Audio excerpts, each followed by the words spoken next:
Terima kasih Pak.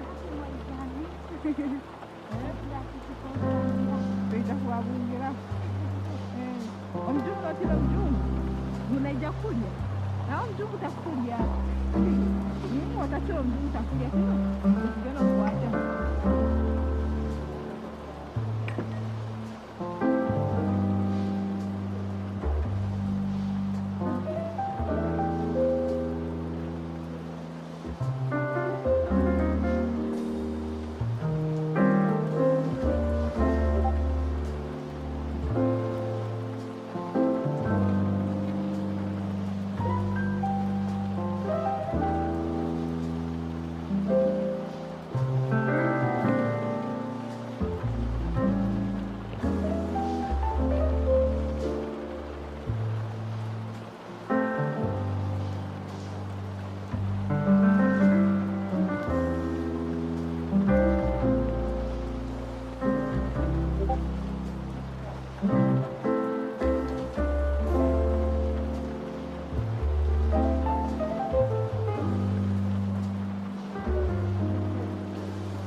With Halloween just around the corner, it's a good time to make sure that you are prepared to fend off anything that might go bump in the night.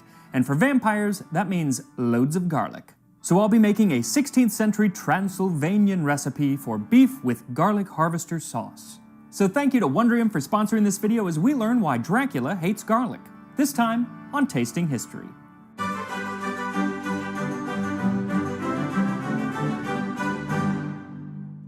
So today's recipe comes from 1580 and was written by the master chef at the court of the Prince of Transylvania.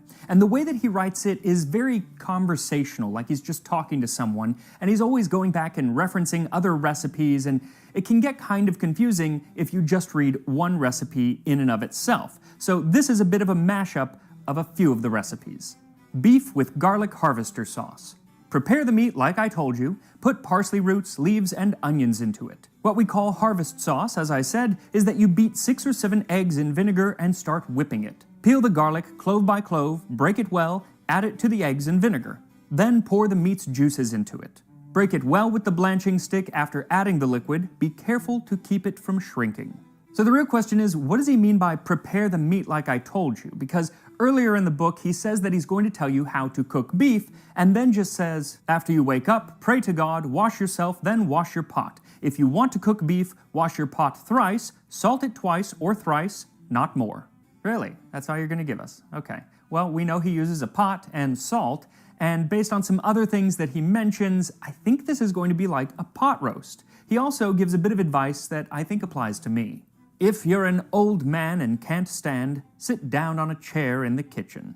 Gladly. Also, if you want to check out this cookbook yourself, Glenn Gorsuch, who was instrumental in having it translated, has been generous enough to put the entire thing online for free, so I will put a link to that in the description. So for this recipe, what you'll need is a 3.5 to 4 pound or about 1 3/4 kilogram boneless chuck roast, 2 teaspoons of coarse salt, divided, 2 teaspoons of black pepper, 2 teaspoons, Sorry, I couldn't help myself. 2 tablespoons or 30 milliliters of olive oil. 3 cups or 700 milliliters of water. So it seems that the recipe calls for water, but if you wanted to use beef broth or add in a little bit of wine, you wouldn't be wrong to do so. 2 cups or 300 grams of parsley root or parsnips diced. Parsley root and parsnips look exactly alike, and they taste similar, not exactly, but it is really hard to find parsley root because it's a different type of parsley than we typically grow here, at least in the US, so go with parsnips if you can't find parsley root.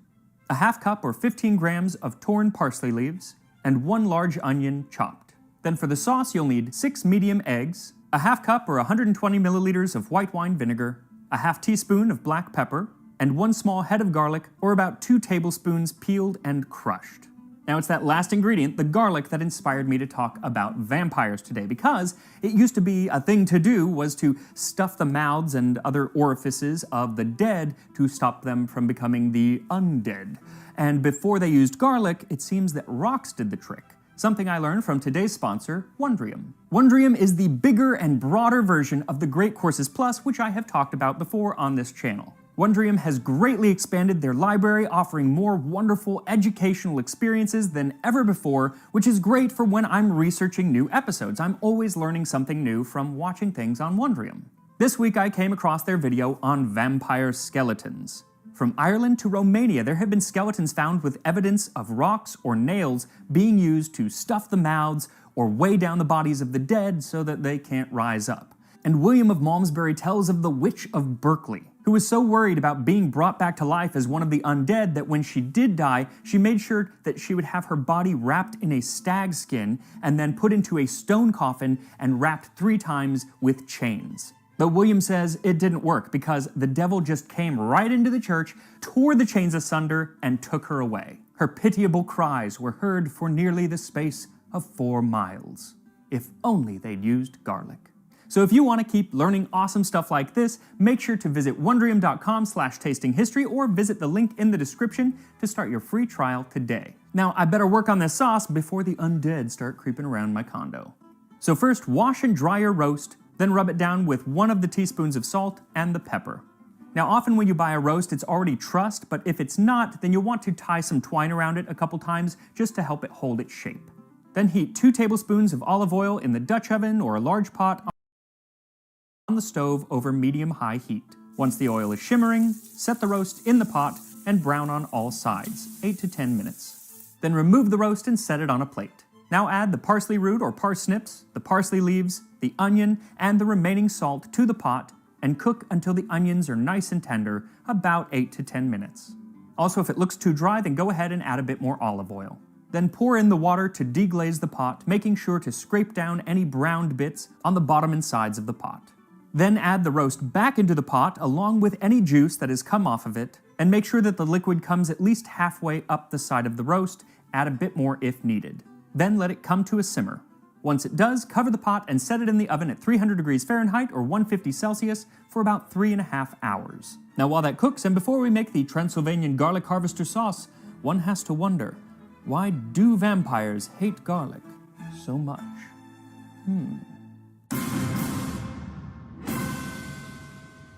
Garlics, though used by the French, are better adapted to the uses of medicine than cookery.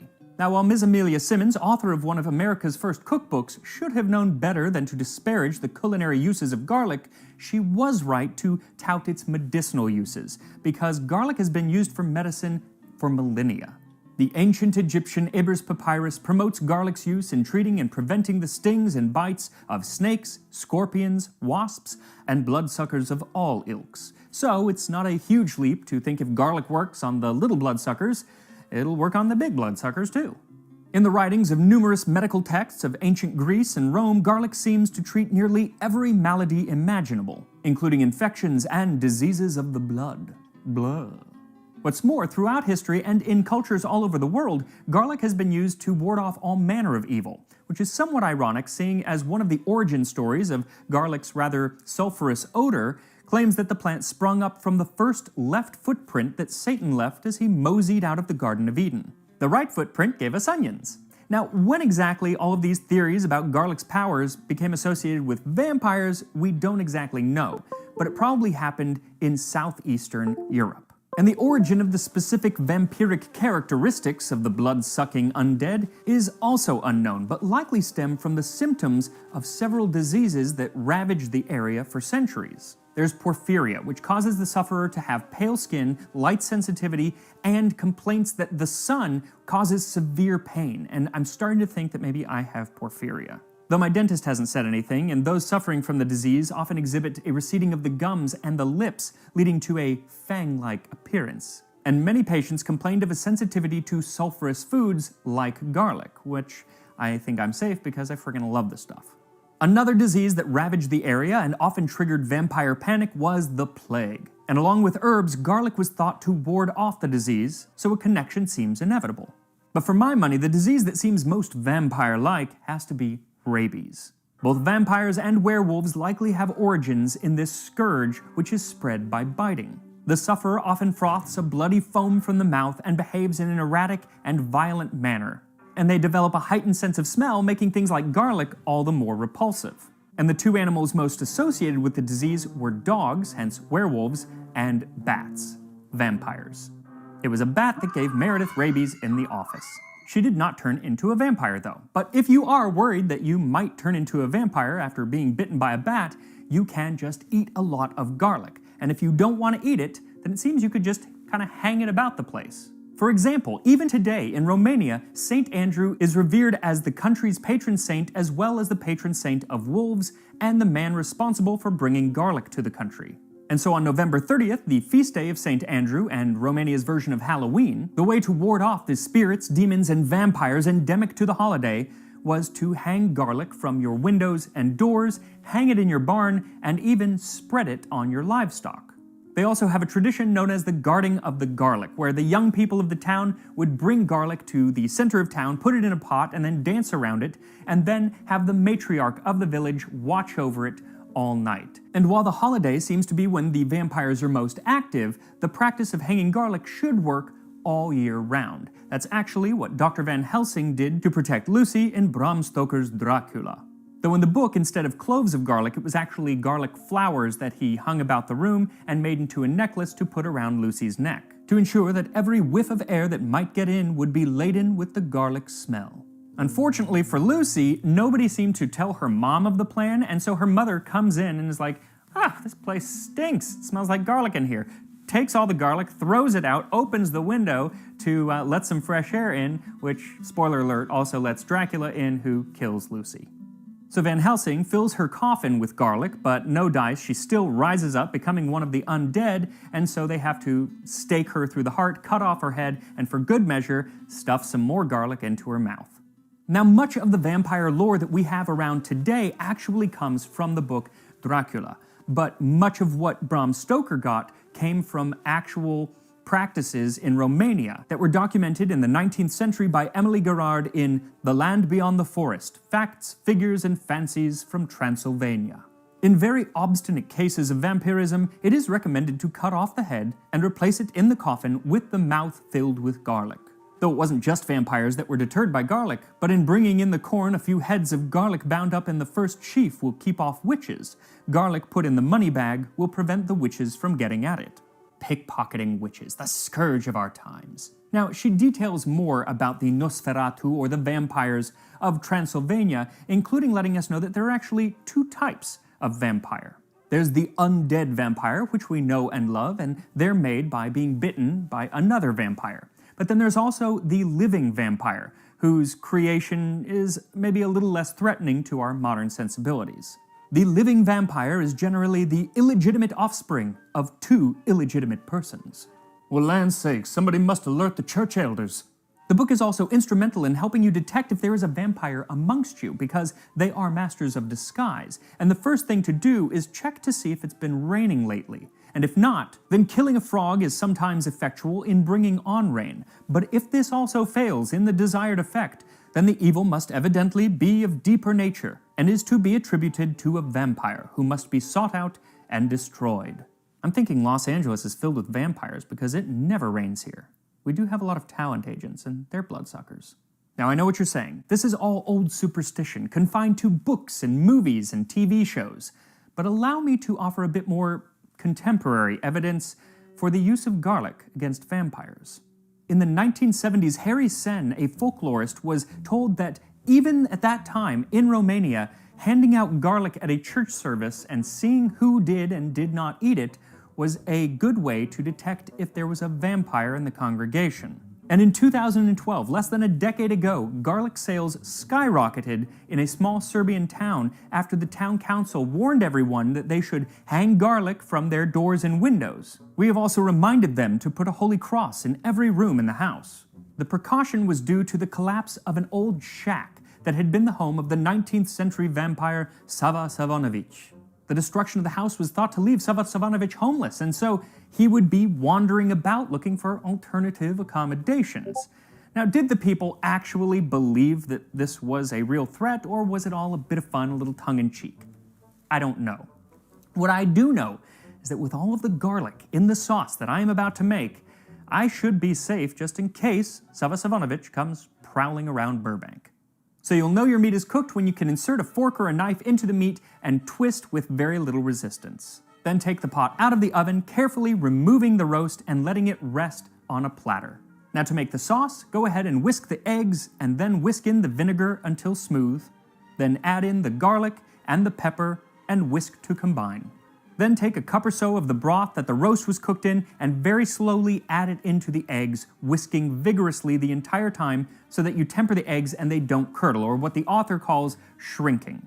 Now, it's kind of unclear here what to do next with the sauce, if it's ready now or if you have to heat it, because he warns to not let it boil, and if it's not being heated, then I don't see why that would need a warning. So for my money, put the sauce in the saucepan and set it over low heat to slowly warm while you whisk.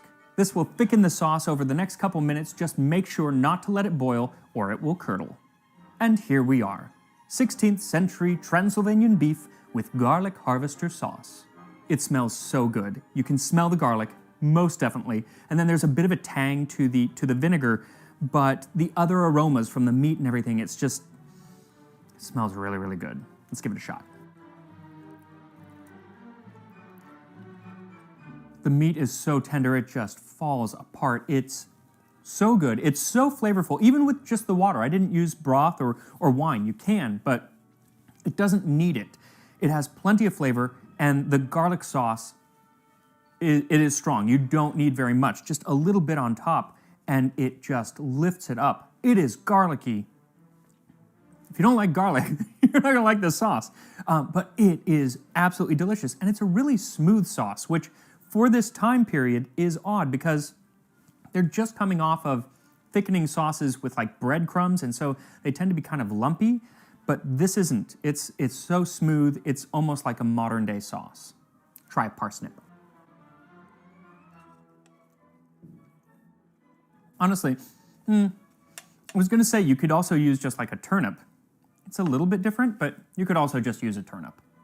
So of all of the savory dishes, the entrees that I've made here on the channel, I think this might be my favorite ever. It's absolutely wonderful, so I encourage you to make it. I also encourage you to like this video and to click the link in the description for your free trial of Wondrium. Also, for more Halloween content, last year I did an excellent episode, if I do say so myself, on soul cakes and the history of trick-or-treating, so I'll put a link up here, and it should be the next video that pops up if you just keep watching, so I'll see you over there on Tasting History.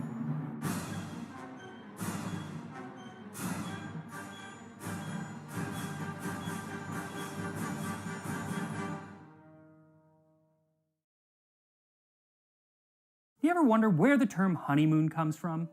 Well, I'm about to tell you. See, in the Middle Ages, when a young couple got married, their family would give them a moon or a month's worth of honey mead. And then the young couple would go off, frolic, and make merry for a few weeks, and hopefully come back with a bun in the oven.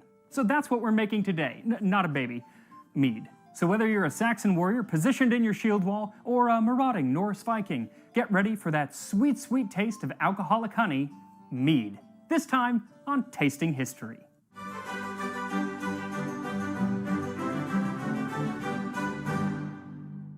So a bunch of people have been asking me to make merch, or merchandise.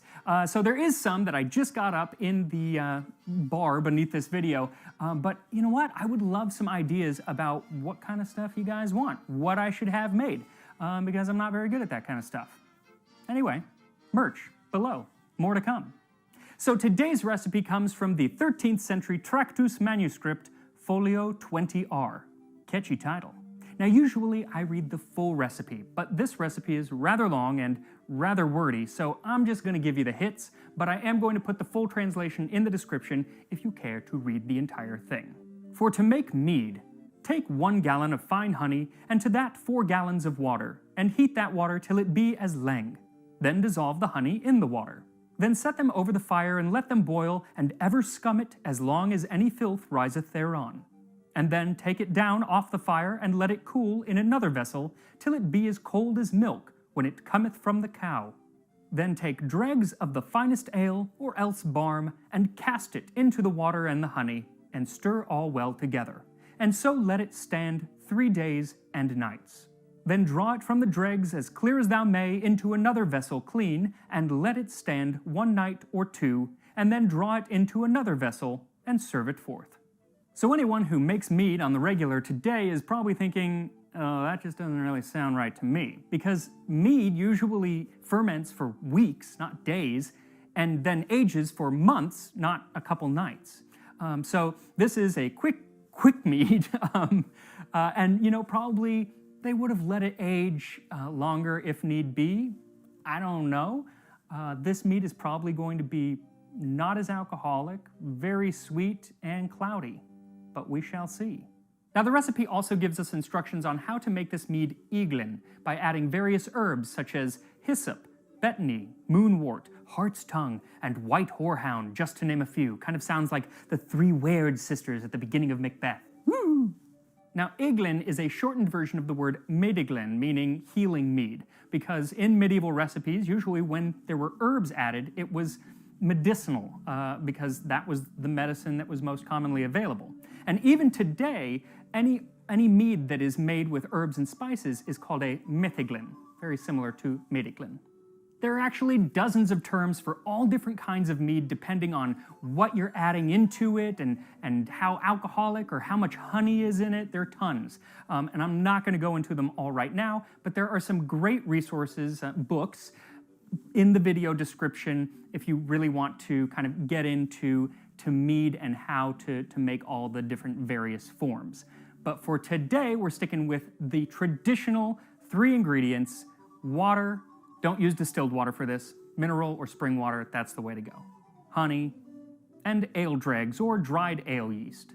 So the recipe calls for 4 gallons of water and 1 gallon of honey, but that's a lot. So I am going to be making 1 gallon of water and a quart of honey. And really, as long as you stay with the 4-to-1 ratio, you're going to be good to go. Now, as for the yeast, if you can get ale barm or dregs, fantastic.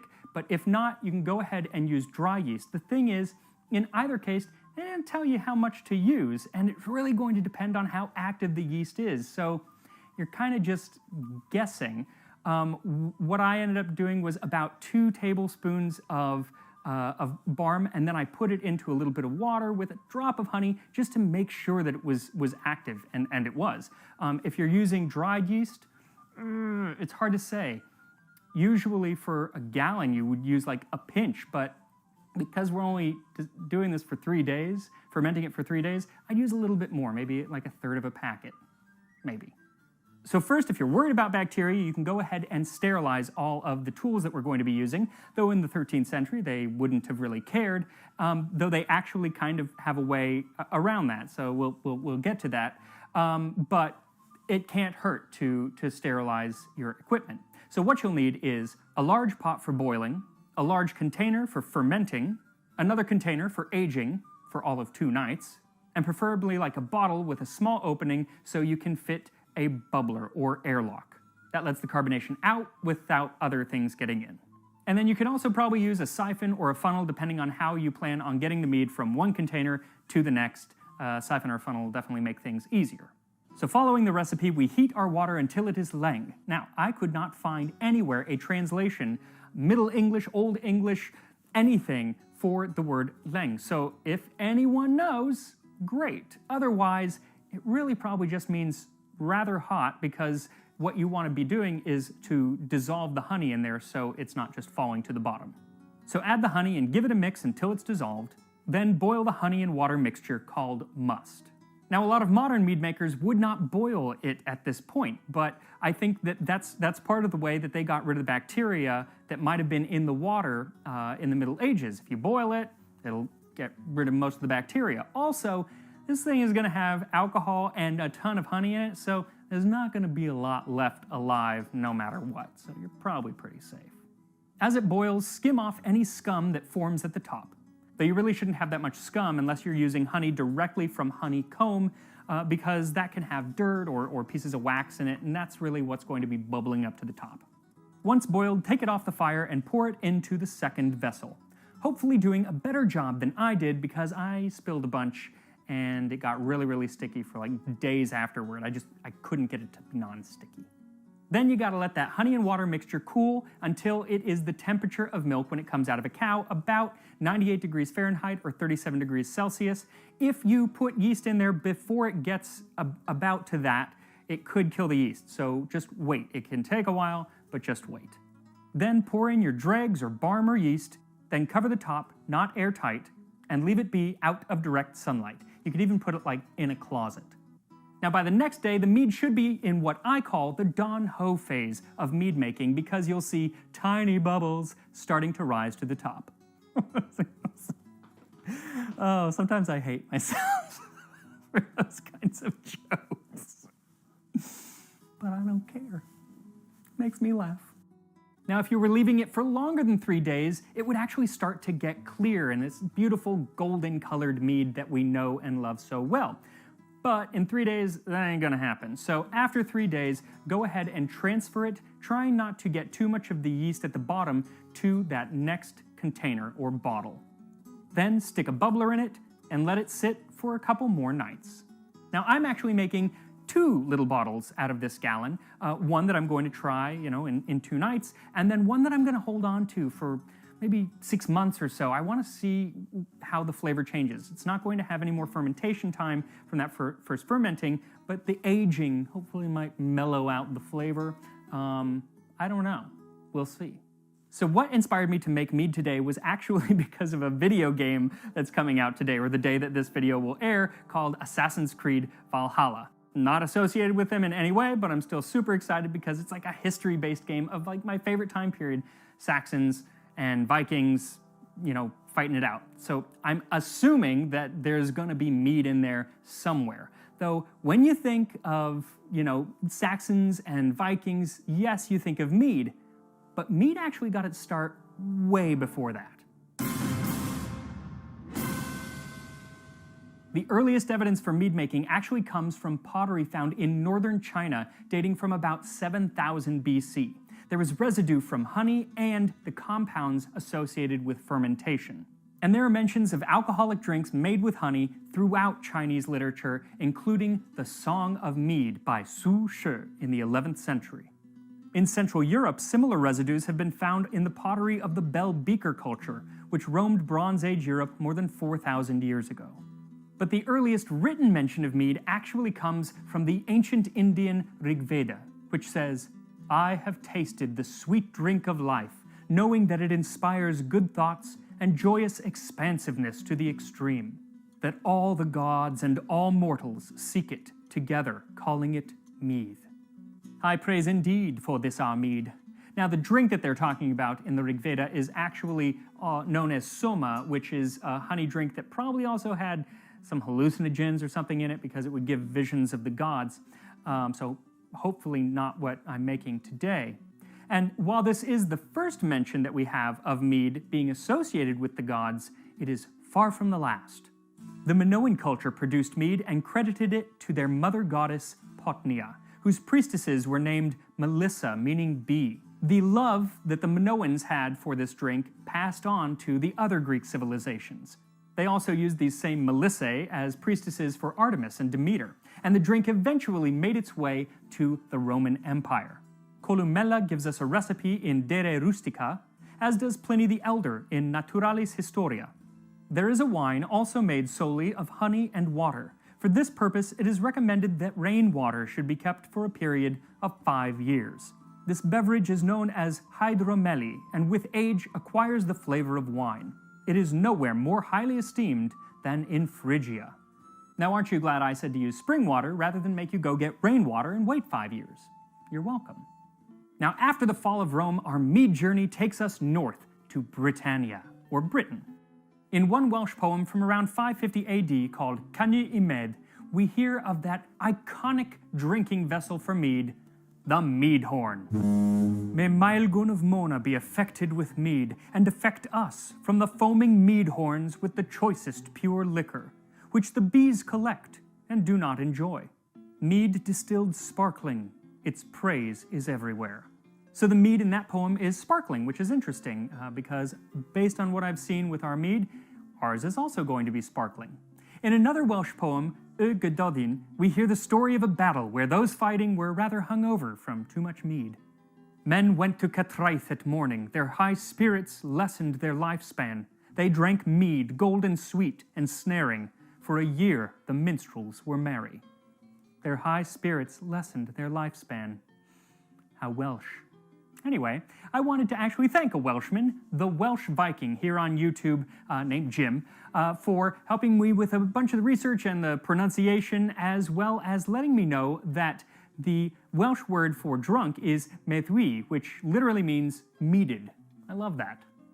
Now, at about the same time that these Welshmen were lessening their lifespan with mead, the Irish were drinking it too just across the water on the hill of Tara, where the banquet hall was known as Cech Mithorda, the mead circling house, which I can only imagine is rather similar to Hrothgar's mead hall, Hjorut in Beowulf, where Grendel would rip apart drunken Danes.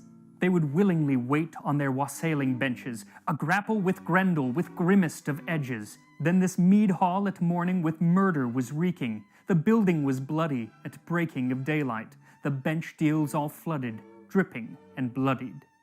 Now let us pause right there while I beseech thee, if you have never read Beowulf, or if you only read it under duress in high school or college, go get a copy because it is so great and it's super quick to read. It's not very long. I'm going to put my favorite translation in the description, but really any translation works. Don't watch the movie, but it's fantastic. And whoever wrote it, we don't know, but whoever wrote it really was the greatest of poets, or skalds, and must have gotten that from Odin, because Odin made good skalds. And that brings us to Norse mythology. Following a war between two factions of the Norse gods, they decided to call a truce in the same way that we do today by spitting into a giant cauldron. Well, out of this godly saliva rose a creature, a man, god, not really specific, named Kvasir, and he was all-knowing. He was the most brilliant poet and had all of the knowledge that there was to be had. Even the gods would ask him questions that they needed to know. Well, when Kvasir wasn't busy, he liked to go down to Midgard, where the humans lived, and pass on some of his knowledge. How kind of him. Well, one day he came across two dwarves named Fjalar and Galar, who said, "Come on in, we'll make you some mead." And that's what they proceeded to do. They made him some mead. They slit him open with knives and drained his blood into 3 vats, then added honey to it to create mead. How dark. But that mead supposedly gave some of his power if you drank it, so it was called the mead of poetry. But old Kvasir was, of course, missed by the gods, who were like, "Hey, dwarves, where's our smart guy?" And the dwarves were like, "Oh no, you know what? He came over and he was so smart that he choked on his own knowledge and died." And they believed him. Well, these two jerk dwarves weren't done with their little killing spree, because a little while later, they killed a couple, a husband and wife, who were giants. And the giant's son was like, no. So he came over and took the dwarves and set them on an island that was about to flood, so they would die. But the dwarves were like, "Hey, if you don't kill us, you can have this mead of poetry that we've got." And the giant was like, "Okay," and let them go. And now their part of the story is completely done. It's kind of weird. But the giant didn't drink the mead himself. He actually just kind of hoarded it and gave it to somebody else to protect. And when Odin, played by Anthony Hopkins, found out, he decided, "I need this mead of poetry," because Odin prided himself on his love of knowledge and poetry. Anyway, after a bunch of scheming and shape-shifting, Odin was allowed to have 3 sips, 1 from each vat of the mead. But joke's on them, because an Odin sip is like the sip that I'm going to take if you offer me a drink of your cocktail. He drained it dry, all 3 vats in 3 little sips, or huge sips, I guess. Then he turned into an eagle, and with the Steve Miller Band playing behind him, flew home to Asgard and regurgitated the mead into his own 3 containers. But he dropped a few drops down to Midgard, where the humans live, and those drops are said to be the beginning of all mediocre poetry in the world. Because to be a great poet or skald, you have to get your mead directly from Odin himself. And I'm pretty sure that whoever wrote Beowulf got their mead directly from Odin himself. Now, the mead that I'm making today, I'm not going to guess is going to make me into a great poet, but maybe if you drink enough of it and you kind of get a little chatty, you'll think you're a great poet, because that has definitely happened to me in the past with mead. Anyway, let's give it a shot. So once 2 nights have passed, pour the mead into that final clean vessel, and it's ready to drink. Oh dear. Oh, no. Okay. Well, that was embarrassing. My ale horn seems to be leaking. That's not good. Nobody likes a leaky ale horn. So instead, I'm using a beer mug. That's okay. So let's go ahead and try this mead. It smells very yeasty still, which I guess is to be expected.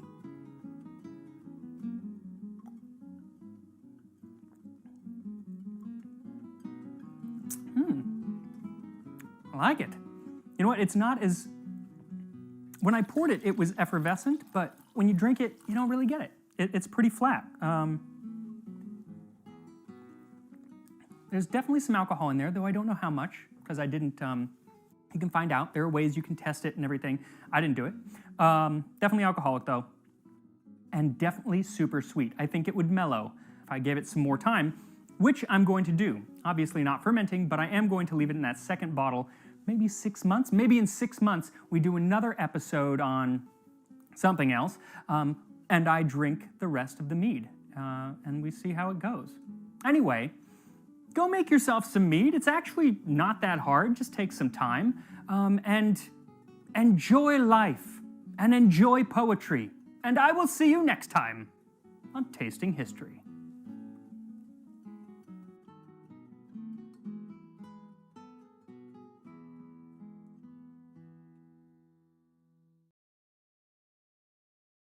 Tis the Christmas season, and in Southern California, that means tamales, Mesoamerica's first grab-and-go treat.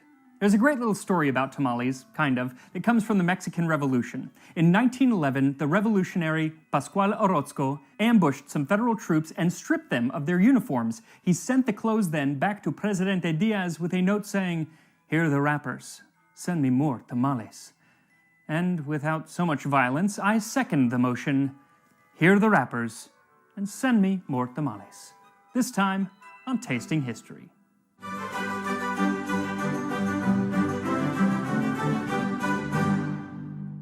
So the term tamale casts a rather wide net because in Mexico alone, there are over 500 different varieties today. And you basically double that number when you take in all of the Central American countries and the United States. So no matter what tamale I end up making today, I was bound to disappoint someone, including my fiancée, who is from Mexico and has a rather strong opinion about what makes a tamale a tamale. So instead of disappointing someone, I decided to just disappoint everyone and instead recreate what I would think a 500-year-old Aztec tamale might be like. Now, what disappoints me is that neither the Mayans nor the Aztecs left us any recipes, so we have to look to modern tamales as well as the images of tamales before the conquest and writings like the Florentine Codex and their descriptions of tamales to recreate this dish. Now, what I'm also going to do today is, in hindsight, really quite foolish, but I am going to nixtamalize as well as grind my own corn into masa. Now, to learn more about the magical process that is nixtamalization, I'm going to put a link up here to my video on quesadillas where I really go into that amazing process. But suffice it to say, I'm going to go through the whole rigmarole, and I would suggest you don't. You can just buy your masa pre-ground and pre-nixtamalized. It's just so much easier. But if you want to be foolhardy and do what I did, what you'll need is 4 cups or 600 grams of dried field corn, 2 teaspoons or 7 grams of calcium hydroxide. Now, the Mayans and Aztecs would have used ground up mollusk shells to get their calcium hydroxide, but you can just buy it on Amazon or else at a Mexican supermarket. 8 to 10 cups or about 2 liters of water, and a few pieces of tequesquite dissolved in boiling water.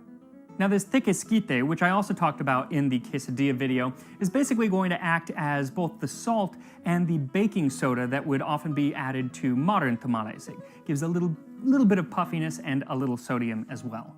And you'll also need some corn husks. Now, if you know modern tamales, you'll notice one crucial ingredient missing: lard. Because they did not have lard or really any fatted, domesticated livestock before the Spanish conquest. No pigs, no cows, nothing like that. So they probably didn't use any kind of fat. Most of the descriptions say they just added water, but if they did add any kind of fat, it may have been like corn oil or something like that. But really, corn already has quite a bit of oil in it, so it does hold together without it, but I'm probably gonna miss that lard. Now, as far as the fillings go, again, not very traditional compared to a modern tamale, which is typically pork or beef or chicken. They didn't have those animals, but they had a wide array of fillings that they did use, which include fish, crab, iguana, tomato, frogs, squash, beans, mushrooms, nopales, chiles, vanilla, honey, and guava. They also loved a fungus that actually grew on the corn itself called huitlacoche, and in the US we call that corn smut, which I think is a great insult to shout at bad drivers. Learn to drive, you corn smut! But the fillings I decided to use today come from the Florentine Codex by Fray Bernardino de Sahagún, who, describing an Aztec festival, said, they offered them fruit tamales and chili sauce, or else dog meat or turkey. No, I'm not using dog meat. Instead, I am going for the fruit and the turkey, 2 different kinds of tamales today. I'm using papayas stewed until soft and then mashed, and turkey boiled until cooked through. For the chili sauce, I'm using a very simple sauce made of tomato, guajillo chilies, and pepita, or pumpkin seeds. So first, add your calcium hydroxide to the water and then get it boiling. Then wash your corn and add it into the pot. Boil the corn for 30 minutes or until the skins easily come away from the corn. Once that's done, remove the pot from the heat and leave the corn in the water overnight for about 8 to 12 hours. Also go ahead and rinse your corn husks and then soak them overnight as well. It's going to make them a lot more pliable and easy to wrap your tamales. The next day, pour the corn into a colander and rinse the calcium hydroxide water off. Then put the corn into some clean water and rub the kernels between your hands to get the skins off. Repeat this a few times and most of the skins will easily come off. You don't have to get every single skin off, but the less skin there is on the corn, the easier it is to grind. Once the skins are off, get to grinding. Now the Aztecs would have used a mano and matate, but I don't have that unfortunately, so instead I used a molcajete, which is kind of similar, at least it's made of the same material, but it takes a lot longer to grind using this. Now at this point, if you were making modern tamales, you would add your lard, but we're not using lard, so I'm just adding a bit of the tequesquite water to make the masa come together to form a paste. And now it's time to shape your tamales, but what shape do we do? Because modern tamales have actually multiple shapes depending on where you are. And in most Aztec images, they're spheres. But there is one scathing description from the Florentine Codex, which says, "And their tamales were exceedingly small, exceedingly tiny, and very thin." Sick burn. Kind of reminds me of that 90s song from the rapper Gillette, "Don't want no short tamale, man." So I'm going to try for the ball instead, but spoiler alert, doesn't really turn out like a ball. So lightly dry your corn husk and then take a small scoop of the masa and spread it over the husk. Then take either a bit of the fruit or a bit of the turkey or whatever filling you use and place it in the center of the masa. Then using the husk, wrap the masa over the filling on one side and then over on the other, and fold over the end of the husk. Now you can tie it closed with a small strip of the corn husk, but it's not absolutely necessary. Now, how to cook them. There are descriptions of them being baked, boiled, roasted, and steamed, which is the most common way that it's done today, so that's the way that I'm going to do it. So add a couple inches of water into a steamer and set a few coins in the bottom of the water. As the water boils, the sound of the pennies rattling around will let you know if you need to add more water. Then place the steaming basket into the pot and line the bottom with some corn husks. Then place your tamales inside either horizontally or vertically with the open side up. Then place more husks over them and put the lid on. Then bring the water to a boil and steam for about 60 minutes. Now while I wait, I'm going to make myself a lovely cup of abuelita hot chocolate, often enjoyed with tamales. And that'll give you time to subscribe to Tasting History and hit that little notification bell so every Tuesday, when I post, because I do, you'll be notified. Now let's look at the history of tamales.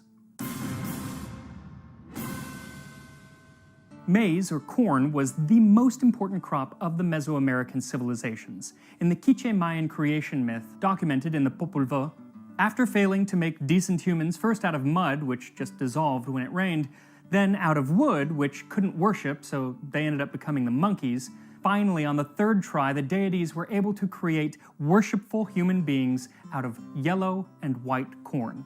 So it makes sense that it's such a staple for the people's diet.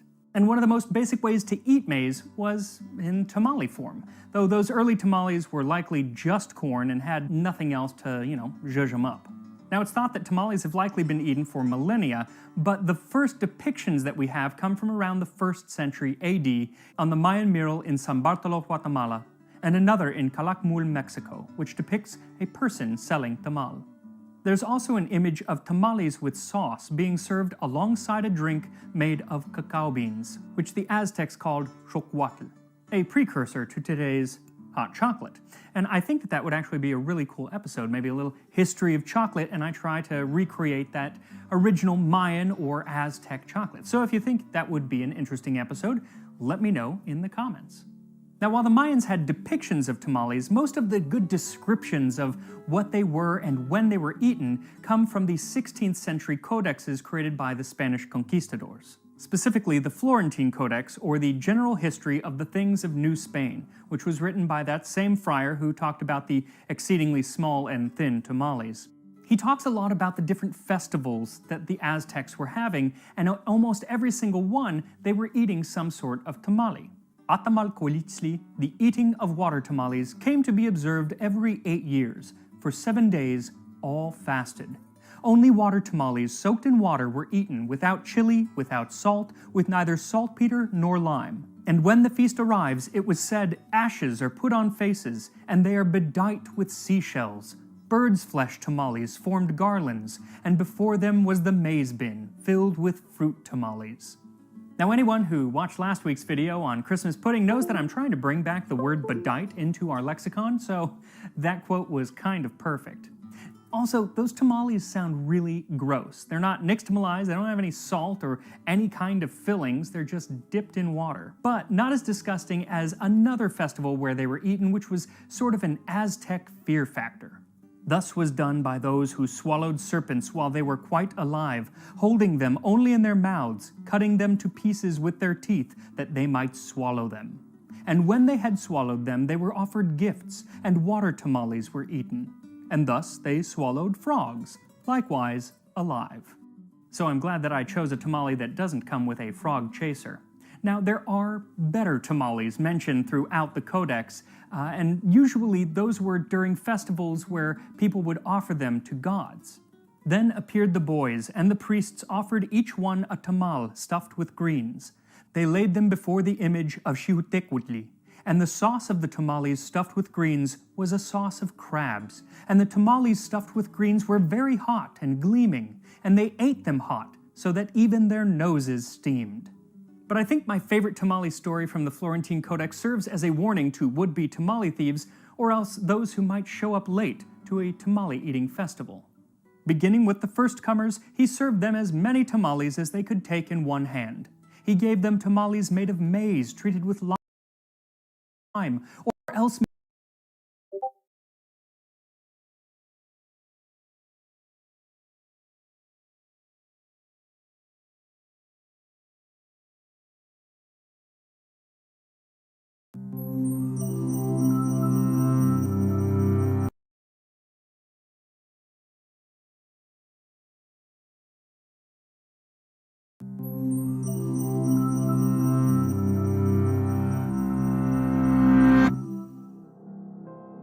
Loki, the Mischief Maker, was writhing uncomfortably in Thor's iron grip.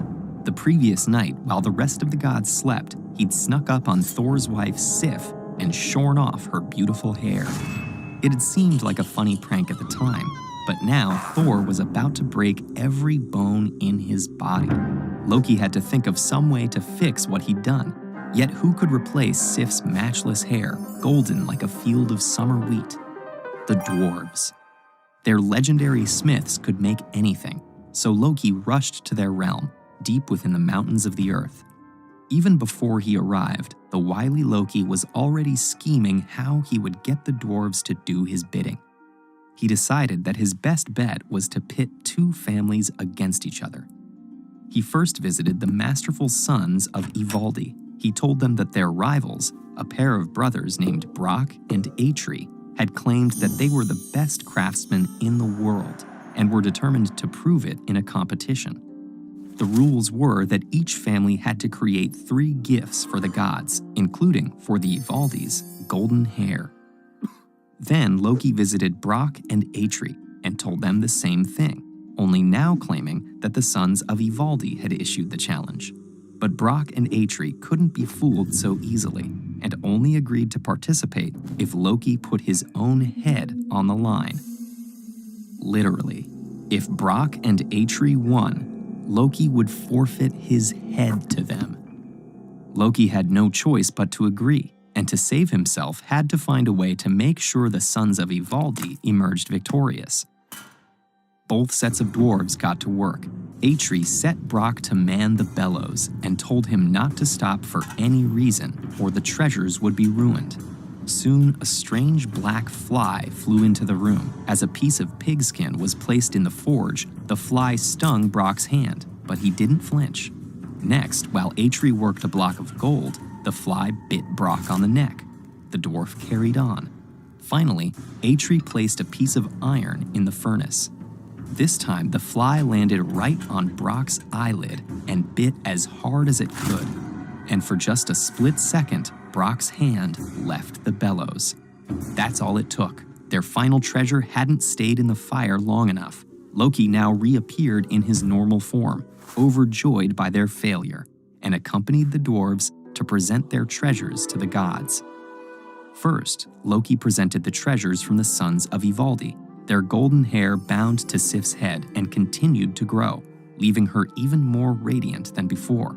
Next, for Odin, the Allfather, a magnificent spear that could pierce through anything. And finally, a small cloth that unfolded into a mighty ship built for Freyr, god of the harvest. Then Brock presented the treasures made by him and his brother. For Freyr, they'd forged a golden-bristled boar who'd pull Freyr's chariot across the sky faster than any mount. For Odin, a golden arm ring, which would make 8 more identical rings on every 9th night. And for Thor, a hammer called Mjolnir. Its handle was too short, and Loki smirked at the obvious defect. But then Brock revealed its abilities. Mjolnir would never shatter, never miss its mark, and always return to Thor's hand when thrown. Despite the short handle, the gods all agreed this was the finest gift of all. Remembering what was at stake, Loki tried to flee, but Thor reached him first. But before the dwarves could have their due, clever Loki pointed out that they had won the rights to his head, but not his neck, and thus had no right to cut it. All begrudgingly admitted the truth in that, but Brock would have the last laugh. Taking his brother's awl, he pierced it through Loki's lips and sewed his mouth shut, so the trickster god could no longer spread his malicious deceit. Yet the irony was not lost on the gods, for it was Loki's deceit that had brought them these fine treasures and given Thor the hammer for which he's still known today. Want more Thor? See how he fares against a band of giants in this video.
The supreme god Odin was exploring the 9 realms with his travel companions Heimir and the notoriously mischievous Loki.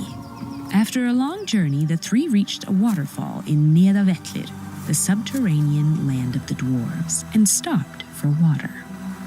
Odin and Heimir were eager to meet Hreidmar, the king of the dwarves, but Loki was bored and hungry.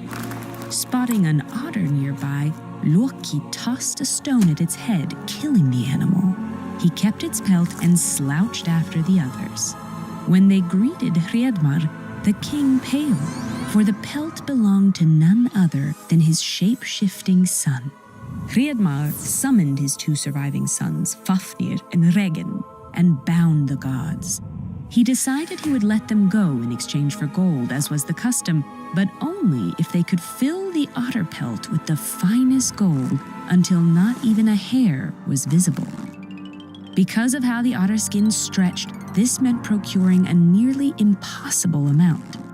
But Loki had an idea. The dwarves were master craftspeople. One of them, Andvari, was said to forge marvelous creations. Andvari often took the form of a fish, and one day he dove deeper than ever before. So deep he reached the land of the water nymphs, who guarded mounds of gold. At first, Andvari merely wanted to see their treasures for himself. But when the nymphs laughed at his awkward appearance, Andvari grew infuriated and seized their gold. With it, he crafted himself a special ring. As long as he wore it, Andvari's wealth would grow and grow. Loki saw Andvari's riches as the perfect solution to their problem. He returned to the waterfall, conjured a huge net, and extracted a wriggling fish. As Andvari squirmed, Loki jeered that he'd kill him unless he handed over his treasure. Andvari directed Loki to his lair. Satisfied with the heaps of gold he saw there, Loki freed Andvari. But a sudden glint off of one of the dwarf's fingers alerted Loki that he'd missed the most powerful treasure of all.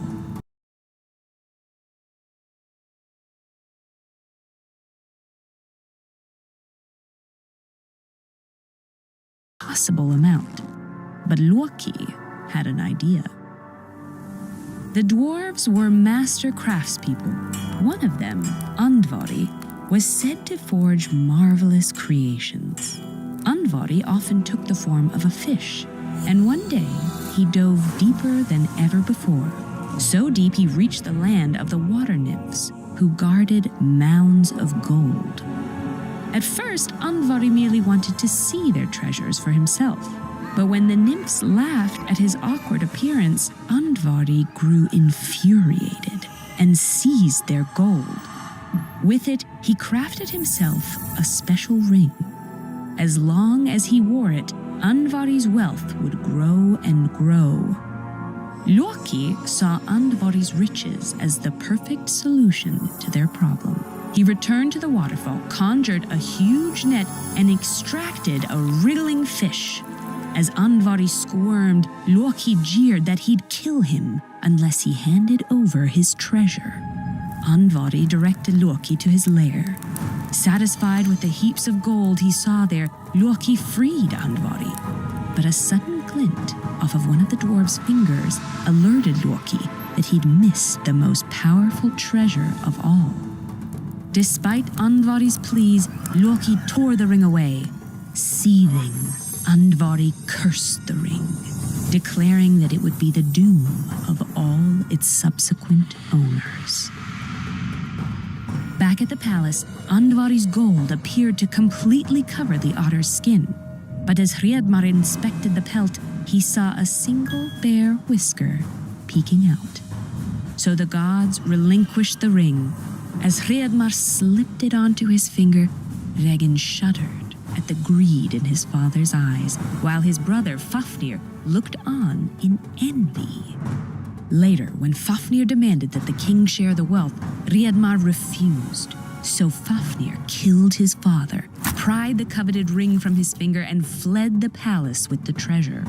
He came to rest in a cave where he curled around his new possessions. The ring warped him inside and out, and over time, Fafnir morphed into a gruesome dragon. Meanwhile, Fafnir's betrayal and guarded treasure bore into Regin's mind. He finally enlisted the help of his loyal foster son, a warrior named Sigurd, to slay the monster his brother had become. Sigurd did as instructed. Afterwards, Regin asked Sigurd to roast the beast's heart so he could consume it. Sigurd obeyed and tasted the heart's blood before serving him. But as soon as the liquid met Sigurd's tongue, he understood the chatter of the surrounding birds. They were singing of but one thing. Regin was going to kill him. So Sigurd slayed Regin and seized the wealth for himself. This was only the beginning. Over the coming years, the ring would tear families apart, doom lovers, and empower then ultimately destroy any who had it in their possession. Andvari's curse set a vicious cycle in motion that would consume many lives and inspire some of the most influential works of the 19th and 20th centuries. One of the best-known adaptations was J.R.R. Tolkien's epic saga, The Lord of the Rings. And good news, there's a new audiobook version narrated by none other than Gollum himself, the brilliant Andy Serkis. You can download it for free at audible.com/TED-Ed.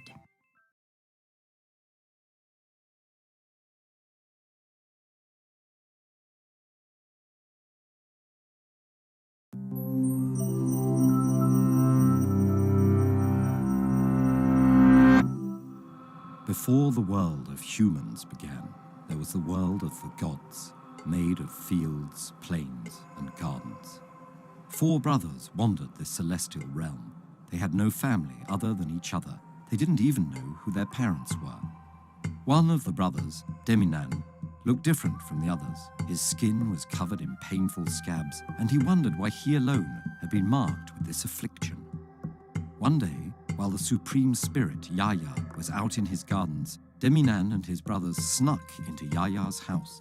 After feasting and exploring, they spotted a giant gourd hanging in the corner. But as they tried to look inside the gourd, they dropped it.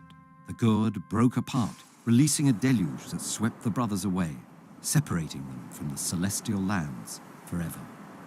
The waters from the gourd formed a new world. This realm was covered in seas, which didn't exist in the gods' world. The waters were full of fish and other creatures, and dotted with islands and caves. This world of seas was also cut off completely from the celestial realm, and the brothers wandered aimlessly, even more lost than they had been before. One day, 3 of the brothers stumbled upon a house. In the house lived an elder named Bayamanakoa, and he invited them in. When Deminan caught up slightly later, he followed them into the house. Bayamanakoa told the brothers he was their grandfather and gave them a gift of special cassava bread. He revealed their family lineage to them. Their mother had been the Earth Mother Goddess, Itibikahubawa, and had died when they were born. The brothers were grateful for his hospitality and insight into their past. But then, Bayamanakoa turned on Deminan, blowing tobacco spittle from his nose onto Deminan's back. The spot where the spittle landed immediately began to swell and sting. Soon Deminan was delirious, and his back was so swollen his brothers feared he would die. Not knowing what else to do, they cut open the welt.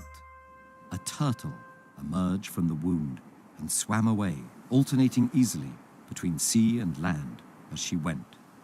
When Deminan recovered from his delirium, he finally understood what the curse of his disease meant.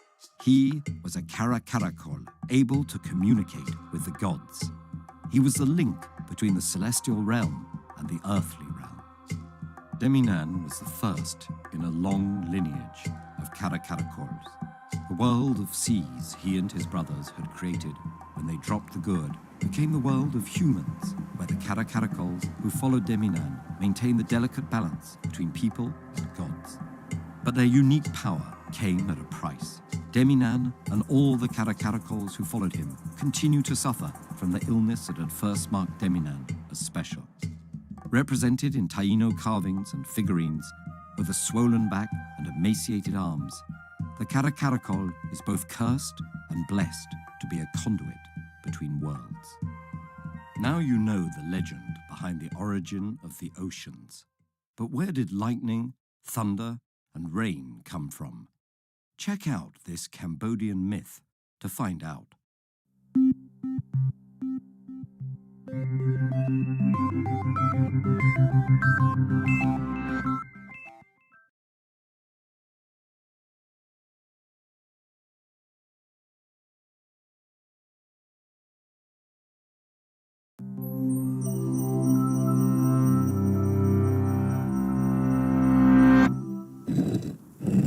Chak-Ek rose from the underworld to the surface of the eastern sea and on into the heavens. His brother, K'in-Ahau, followed. Though Chak-Ek had risen first, K'in-Ahau outshone him, and the resentful Chak-Ek descended back to the underworld to plot against his brother. In Mayan mythology, Chak-Ek represents Venus, and K'in-Ahau represents the sun. Known as both the morning and the evening star, Venus moves through the sky, sometimes visible before sunrise, sometimes after sunset, and occasionally not at all. The ancient Maya identified this roughly 584-day cycle more than 1,000 years ago, and it still accurately predicts when and where Venus will appear in the sky around the world. 5 of these cycles make up almost exactly 8 years, and the Maya also recognize this larger cycle. They assigned Chak-Ek 5 different forms, one for each cycle of Venus, that were repeated every 8 years. Within the 584-day cycle, Venus is visible in the evening sky for 250 days, then disappears for 8 days before reappearing as the morning star. The ancient Maya ascribed particular significance to this point in the cycle, the first time Venus appears before sunrise after being invisible. On this day, Chak-Ek rose again from the underworld, wielding a spear thrower and darts. To bring discord to the world, he decided to attack his brother and his brother's allies. His first target was Kahwil, god of sustenance and lightning. Rising in the late rainy season, Chak-Ek aimed his spear and struck Kahwil, causing damage to the food and a period of chaos in the social order until Kahwil was reborn. 584 days after attacking Kahwil, Chak-Ek turned his attention back to his brother, the sun. Each night, the sun took the form of jaguar and journeyed.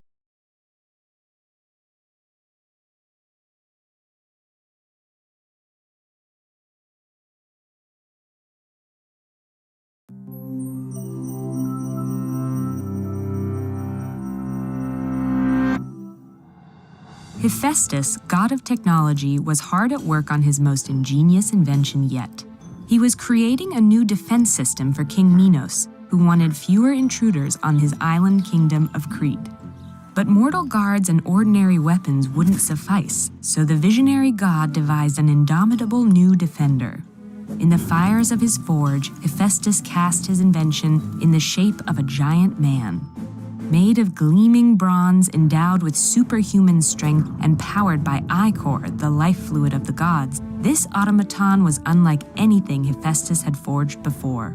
The god named his creation Talos, the first robot. 3 times a day, the bronze guardian marched around the island's perimeter, searching for interlopers. When he identified ships approaching the coast, he hurled massive boulders into their path. If any survivors made it ashore, he would heat his metal body red hot and crush victims to his chest. Talos was intended to fulfill his duties day after day with no variation. But despite his robotic behavior, he possessed an internal life his victims could scarcely imagine. And soon, the behemoth would encounter a ship of invaders that would test his mettle. The bedraggled crew of Jason, Medea, and the Argonauts were returning from their hard-won quest to retrieve the Golden Fleece. Their adventure had taken many dark turns, and the weary sailors were desperate to rest in a safe harbor. They'd heard tales of Crete's invulnerable bronze colossus and made for a sheltered cove. But before they could even drop anchor, Talos spotted them. While the Argonauts cowered at the approach of the awesome automaton, the sorceress Medea spotted a glinting bolt on the robot's ankle and devised a clever gambit. Medea offered Talos a bargain. She claimed that she could make Talos immortal in exchange for removing the bolt. Medea's promise resonated deep within his core.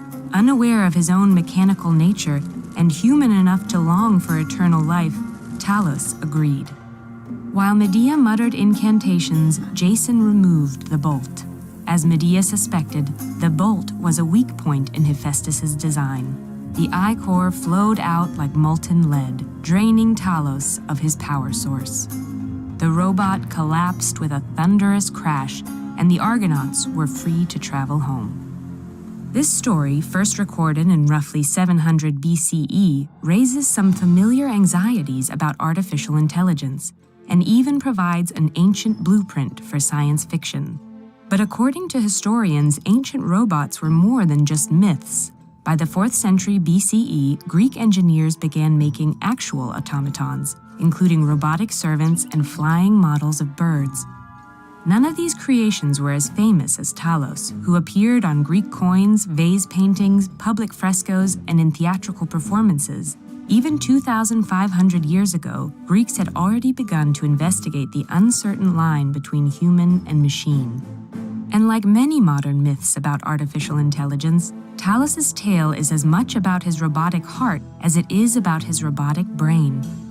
Illustrating the demise of Talos on a vase of the 5th century BCE, one painter captured the dying automaton's despair with a tear rolling down his bronze cheek.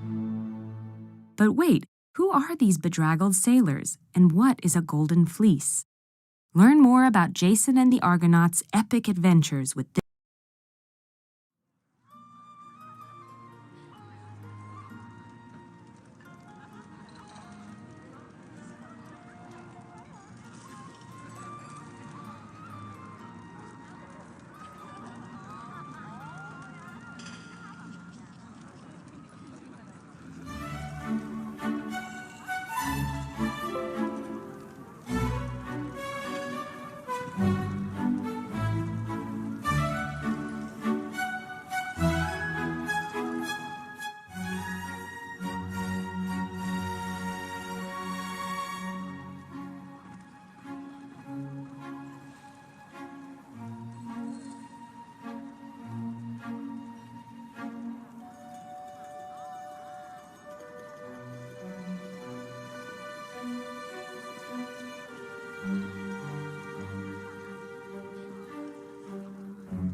Welcome to Tasting History. I'm your host, Max Miller.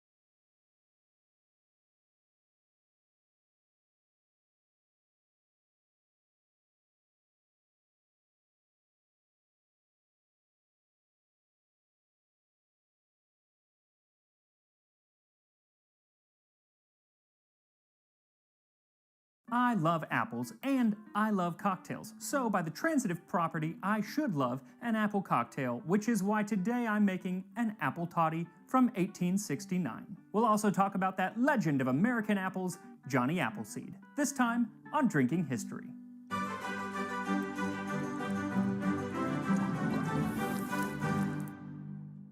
Today's recipe comes from the 1869 book, Haney's Steward and Barkeeper's Manual.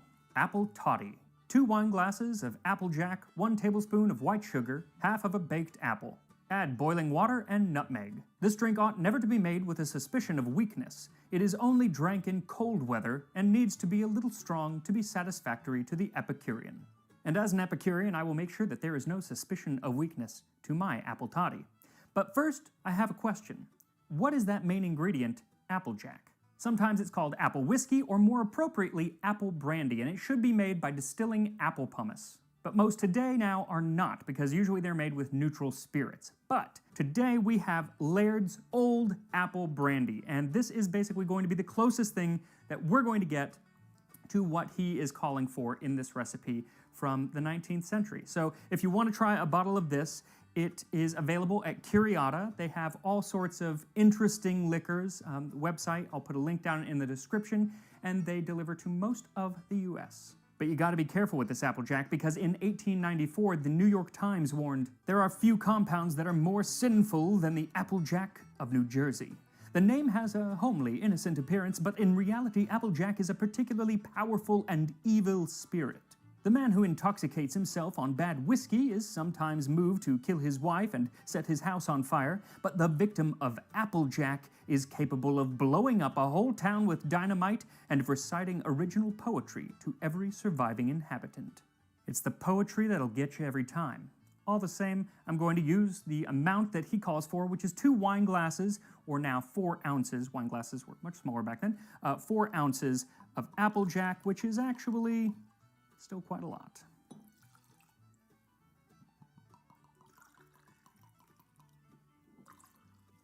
And before we mix anything else in, I think it's only wise to try this Laird's Old Apple Brandy by itself. That's good. It is very whiskey-y. It's not very apple-y. I mean, because I took a drink, so I had to add more. Whiskey doesn't taste of corn or whatever they end up using. It's nice. It's got a little burn, but it doesn't have those the notes of a lot of whiskeys. So if you're looking for something like a very neutral kind of a starter whiskey, this is actually probably a very nice alternative. Then add a tablespoon of sugar. You could probably add a little bit less. His tablespoon was probably smaller. It's hard to tell. Kind of stir that in. It actually dissolved pretty well, but it'll dissolve even better when we add the boiling water. Then we put in some nutmeg.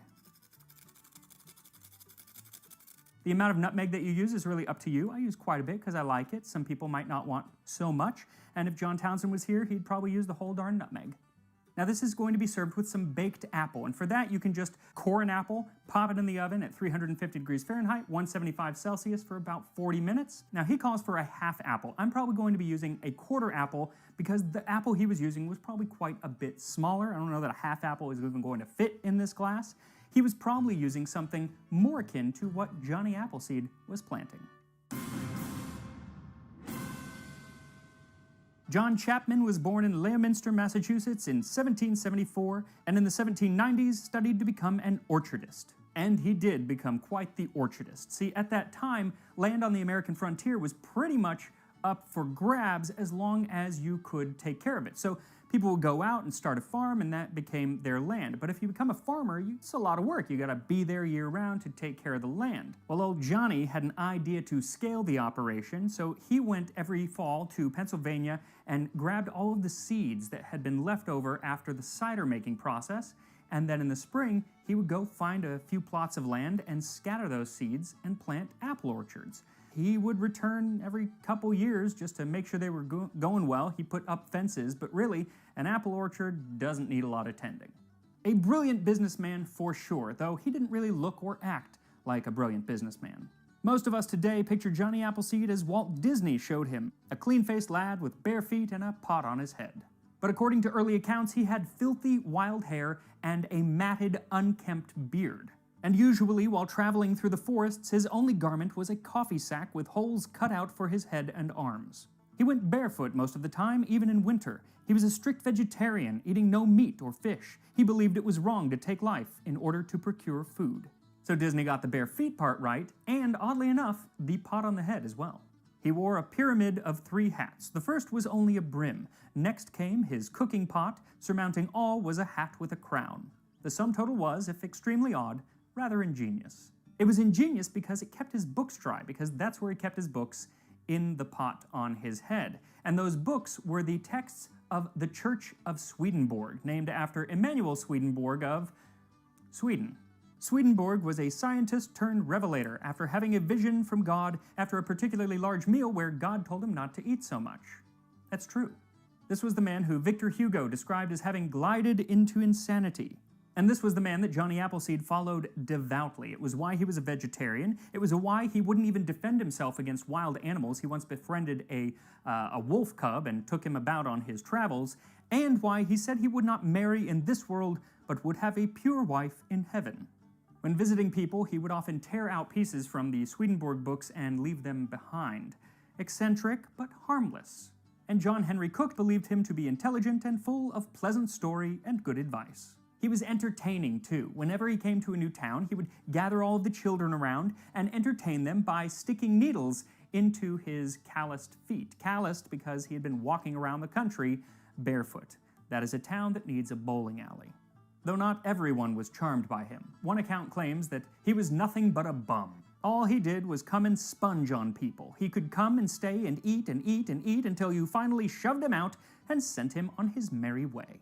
See, he was building all of these orchards around the country, but he wasn't building anywhere for him to live, and so he would kind of depend on the kindness of strangers to feed him and to put him up for the night, though after feeding him, where he stayed was usually the barn to protect everyone from his, what they called, wee beasties, or lice. But after nearly 50 years of this itinerant lifestyle, he had amassed over 1,200 acres of land, and that's what he left to his daughter when he died at the age of 70 in 1845.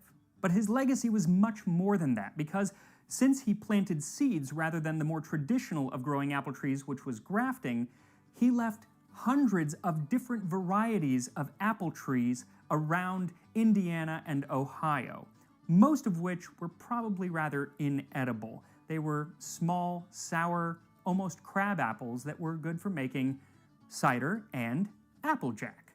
Probably not the kind of apple that you would want to use to actually put into our drink today, and that baked apple should be about ready now. So take the apple out of the oven, let it cool for a couple minutes, and then cut it up. So I'll add the apple, and then I will pour in some boiling water, making a mess all over the place. I'll give it another little stir here just to see if we can't get some of that dissolved, but no worries if not. And here's our apple toddy, perfect for autumn. Let's give it a taste.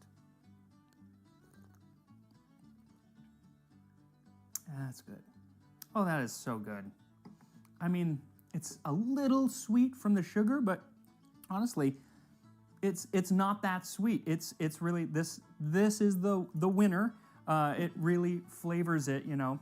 But then it also the sugar, the water, the nutmeg, it all softens this. I don't really know the point of the apple other than, you know, you put an apple in an apple toddy, because I don't know how much flavor it's really going to give until I get down there when then I'll have an Applejack soaked apple. So you know what? I get the point of the apple. So again, there is a link to this Old Apple Brandy or Old Applejack down in the description at Curiata, and go make yourself.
This episode is sponsored by Adobe. Lightroom is the industry-leading photo editing software that allows you to edit on your computer or on the go. I use Lightroom for my Instagram photos, and I love that I can edit the same photo from the mobile app or my desktop, and the edits sync up. Try it out for yourself by checking the link in the video description.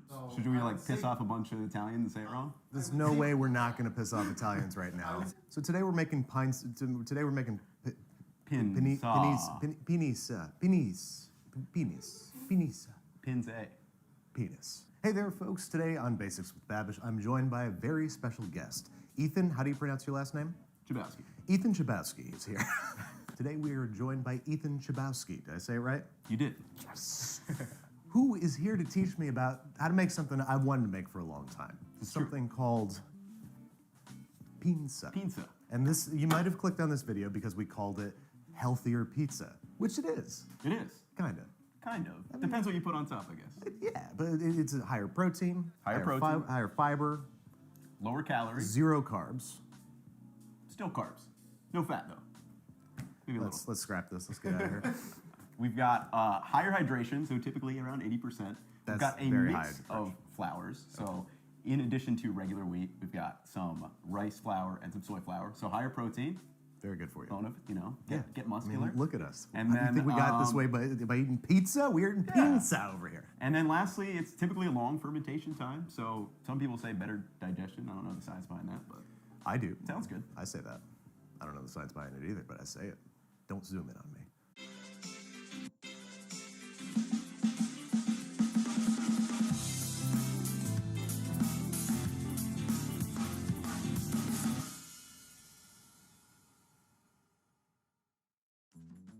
Do you make it by hand? Do you make it in a stand mixer? What can you make it I mean, in? I don't own a stand mixer, so I make it by hand. I make pretty much all my I know what to does get by you hand. for Christmas. Yeah. Do you celebrate Christmas? Yes. Okay. We have everything beautifully These are pre-measured. pre-measured for us by kitchen producer extraordinaire Kendall Beach. So tell me what we're looking at here. So yeah, 425 grams of bread flour, so a little bit higher protein than your typical all-purpose. Better gluten development. Exactly. Okay. Then we have 50 grams of rice powder, which is kind of a little grainy. Did you say rice powder or is it rice flour? Rice flour. Oh, okay. All right. That's one of them. And yeah, it is a little grainier. Yeah. What's that going to do for our texture?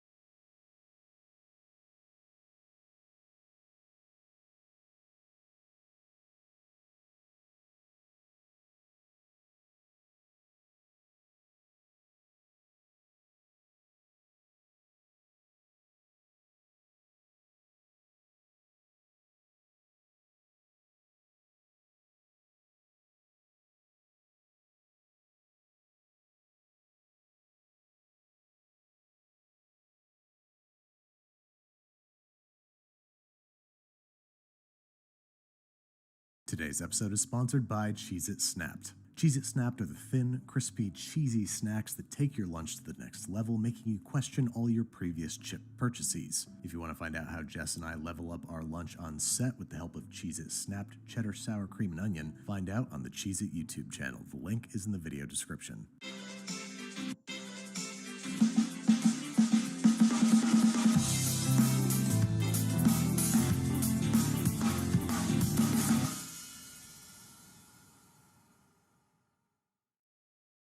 Alright, so Cali-style burritos can take many shapes, but the most classic form starts with carne asada, the marinade for which starts with a quarter cup of vegetable oil and 2 tablespoons of soy sauce. Then we need the juice of 2 limes, preferably harvested as showboaty as possible, and additionally the juice of 3 oranges, and here's where your showboatiness can get you into trouble. Yes, I know that what I'm doing looks really cool and professional, but it's not, and while you think you might be impressing your significant other operating B-Chem, you're actually just wasting time. Once you got all them orange juices into the bowl, we're also adding 2 tablespoons of brown sugar, 2 teaspoons of ground cumin, quarter teaspoon cayenne pepper, and a half teaspoon each Mexican oregano and paprika, and a healthy helping of fresh garlic, 4 cloves, all told, 4 cloves lightly smashed with the wide side of a chef's knife. Then the most controversial ingredient, at least in my house, half a cup of packed cilantro leaves lightly chopped. Then we just need a solid tablespoon each kosher salt and freshly ground black pepper. Then this guy's ready to be tiny whisked together and put to good use marinating our steak, specifically 2 pounds of flank, hanger, or skirt steak. I'm going with flank. No matter which steak you go with, we're treating it the same. We're starting by cutting off any excess fat from the exterior of the steak. If you got a flank steak, you might want to cut it in half lengthwise to make it into more mouth-appropriate sized pieces. Then we're slicing nice and thin across the grain. It's very important to slice across the grain, otherwise you're going to end up with long, chewy strips of beef inside your burrito. By keeping our muscle fibers nice and short, the beef is going to stay tender pretty much no matter how we cook it,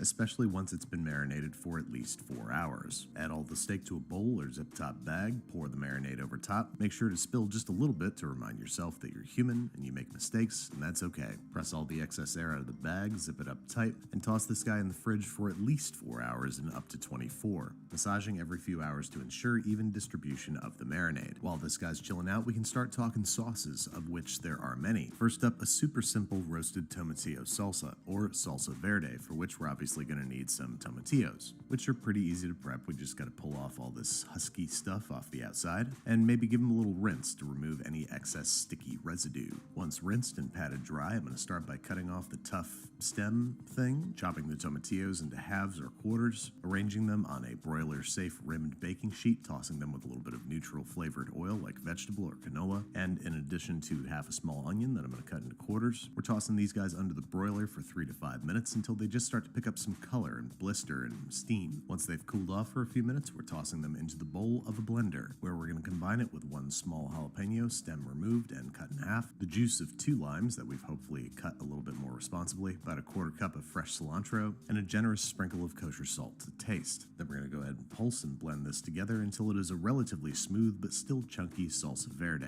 You can go ahead and chill this out until ready to use, but like the other salsas, make sure that it is at room temperature before you serve it. After all, no one likes a chili burrito. Next up, a super simple salsa roja. Pretty much the same procedure, but with 5 or 6 Roma tomatoes, or the tomatoes of your choice, half a small onion cut into quarters, 1 small jalapeno that you can broil or not, but this time we're also going to add a couple cloves of fresh garlic. Drizzle and toss everybody with a little bit of oil, broil for 3 to 5 minutes until we got some nice color, and then once again we are headed into the blender or food processor to homogenize. Once again we are adding the juice of 2 limes, a handful of cilantro, and some salt, as they say, to taste. Blend until relatively smooth but chunky, and there you have it, salsa roja. Pretty much just pico de gallo that you could drink with a straw if you tried really hard. Likewise, cover it up and keep it cold until you're ready to use it, but bring it to room temperature before you serve. Last but most assuredly not least is a simple guacamole, which we've made 5 or 6,000 times on this show, so I'm just going to kind of breeze through it. Harvest the flesh of 5 or 6 guacamole eggs, aka avocados. Add half a small finely chopped red onion, 3 or 4 cloves of crushed and chopped garlic, the juice of 2 extra juicy limes, 1 jalapeno veins, stems, and seeds removed, finely chopped, and of course a generous helping of the devil's lettuce, about a half cup of chopped cilantro, making it official that I'm not going to be able to eat virtually any aspect of this burrito. Season to taste with kosher salt and freshly ground black pepper. Give it the traditional mash together via fork to your desired consistency, and there you have it, as classic and beautiful as ever there was a guacamole, which we're going to fridge by pressing plastic wrap directly down onto the surface of the guacamole to prevent discoloration. Next and last, it's time to talk about the starch for our burrito,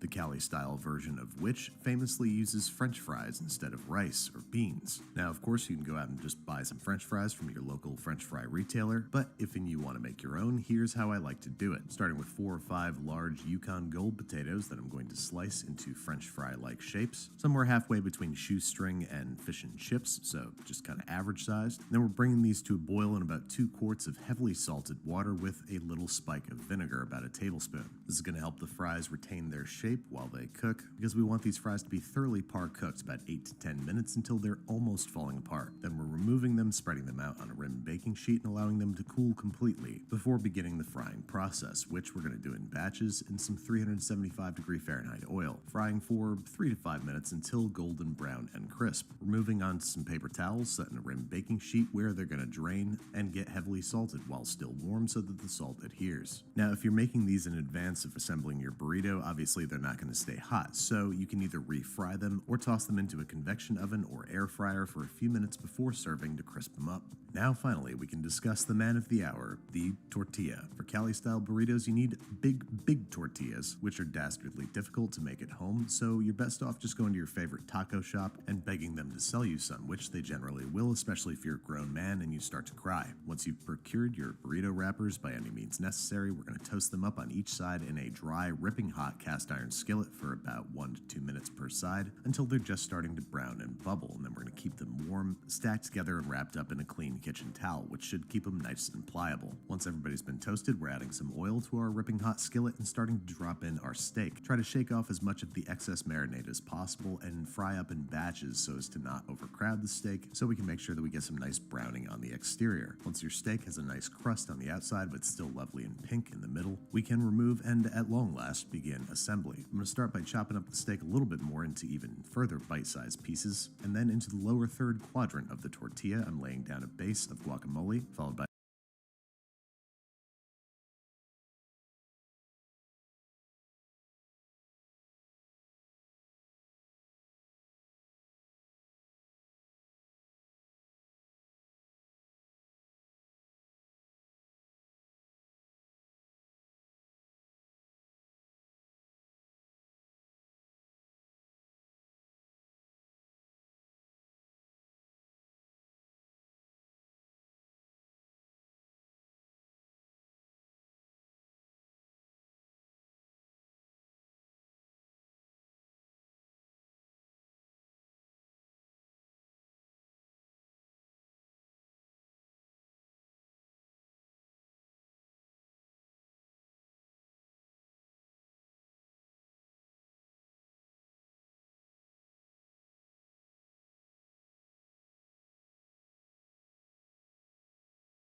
Hello, welcome back to the workshop. It's fantastic to have you here, especially fantastic because today, special day. I know how many of you want to get into the craft of blacksmithing or knife making. You want to give it a go, but you don't know how to get enough heat to actually be able to forge. Well, today's a good day because, isn't this right, Sam?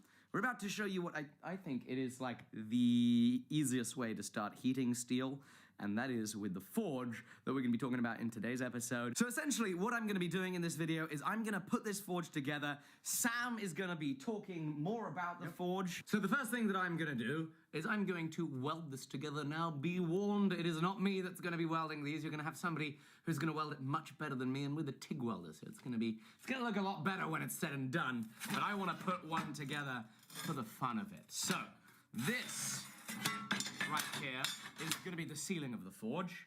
This here is one end. This is a side. Make sure that's the right way up. There we go. Here is another end.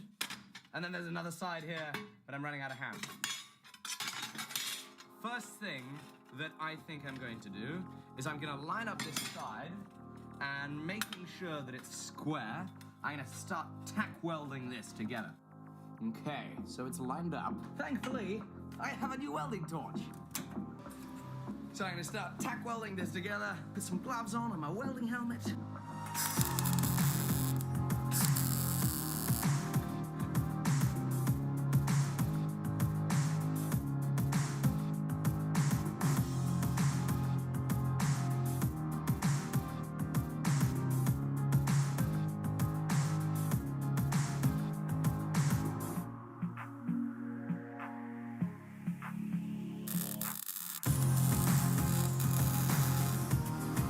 Should be bloody glad that I'm not the one that's welding these, because, okay, it's together. Whew, didn't come apart. The welds aren't the prettiest. So what I'm now gonna do, ladies and gentlemen, is we're gonna switch it on over. Right, so the first thing we're gonna do is gonna cut the hole in the ceramic fiberboard, which could be the ceiling. It's 50mm thick fiberboard, rated to 1480 degrees Celsius. And then we will just lay the bricks in. It's a very simple construction, easily maintained. Nice soft bricks in the side, keep the weight down. Nice hard bricks in the floor. Right, so this is ceramic fiberboard. Don't mess around with it without wearing the correct gear. PPE, breathing apparatus, respirator, whatever you want to call it. What I'm now going to do is lay it in. So these soft bricks, they've held up really well in Alex Forge. They're great insulative properties. Just slide that in. Both sides, bit tight, but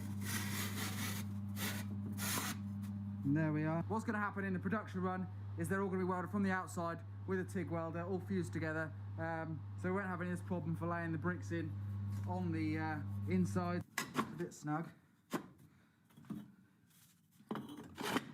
There we are. And that'll do.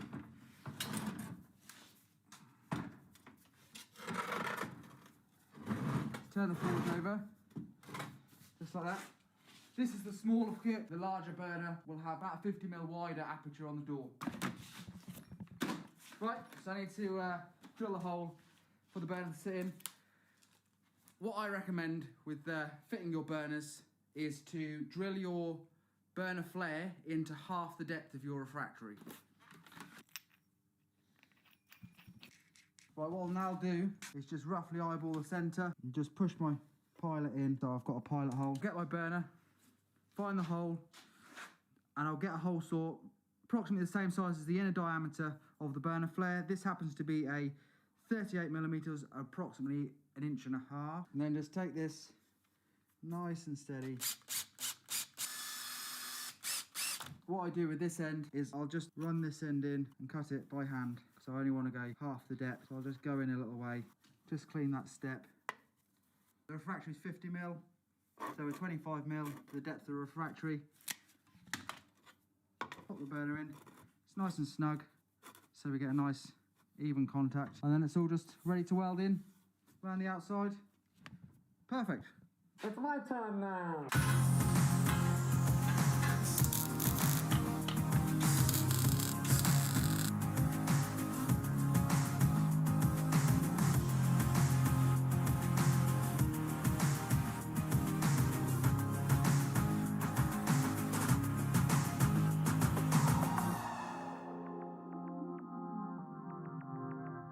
We're here. Sam is here with the forge. It's all welded. What's going on, Sam? Tell us about the forge. Let's. Right, so the forge is all pre-assembled. We've checked all the gas fittings, are nice and safe with soapy water. If you're not happy with anything, don't try and light it. The easiest way to light the forge is turn the air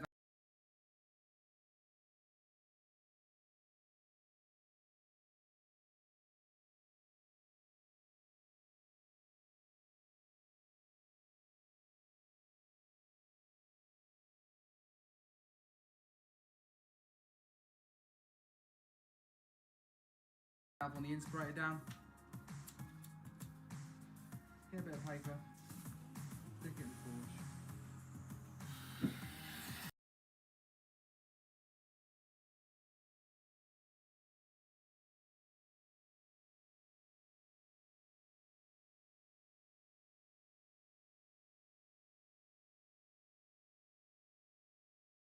Today we will show the step-by-step process of making a real-life Daedric sword from the Elder Scrolls Skyrim.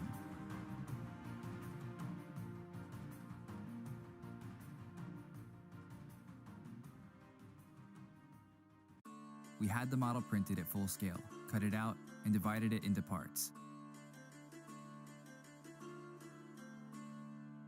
Blade, overlays, guard, grip, and the pommel. We'll use 8mm steel for the blade and guard. 6mm will do it for the overlays.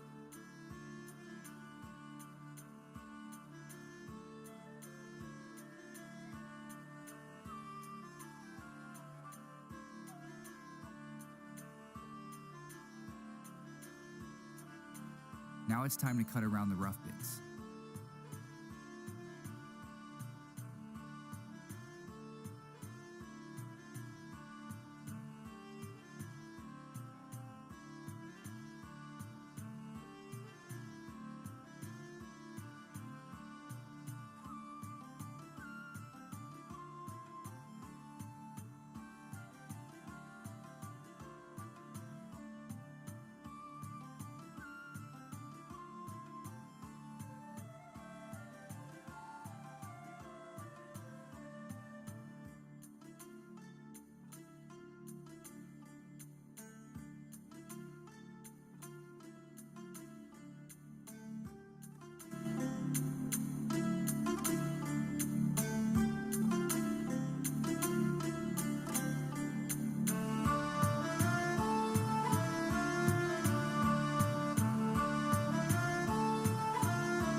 We will cut out rough shapes of the overlays and then weld them together.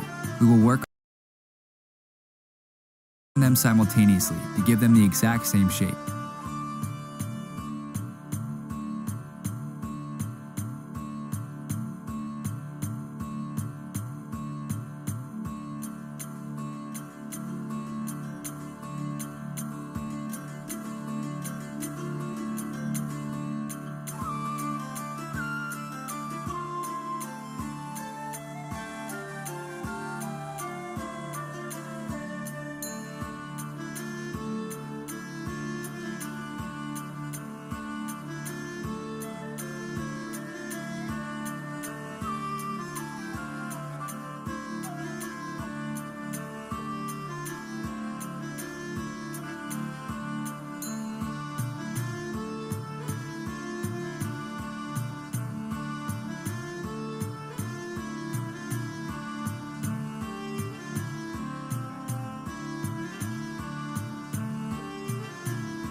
Okay, the main parts are ready. Let's get ready to assemble. We'll start with the guard.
Welded pipe cutoffs will make nice grip segments.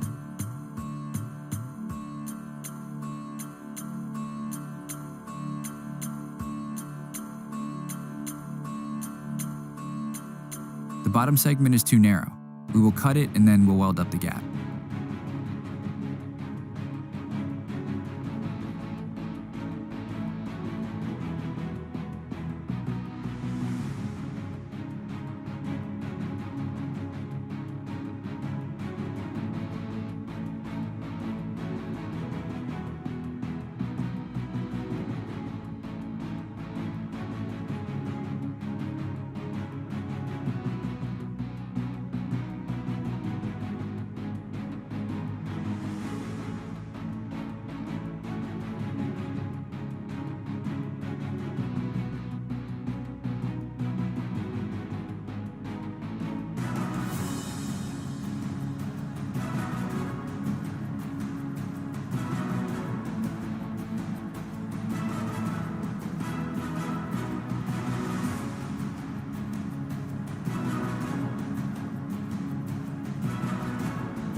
It's time to transfer the ornament.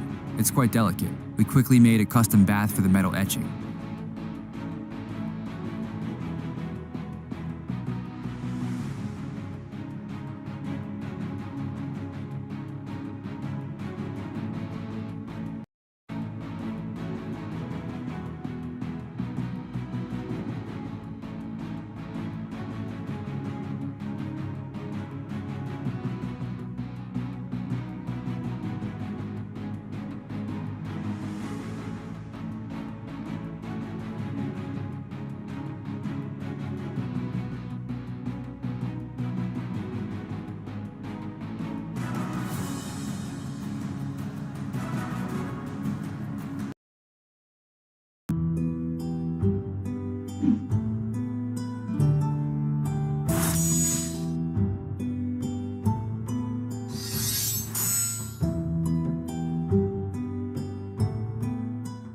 Alright, so contrary to popular belief, I do actually enjoy fantasy. I like it quite a lot. In fact, you may not think so depending on which of my videos you've watched, but fantasy is awesome. And it's great to have something that takes you away from the mundane real life and all the boring and irritating and frustrating things and immerse yourself into a world where things are a little bit different.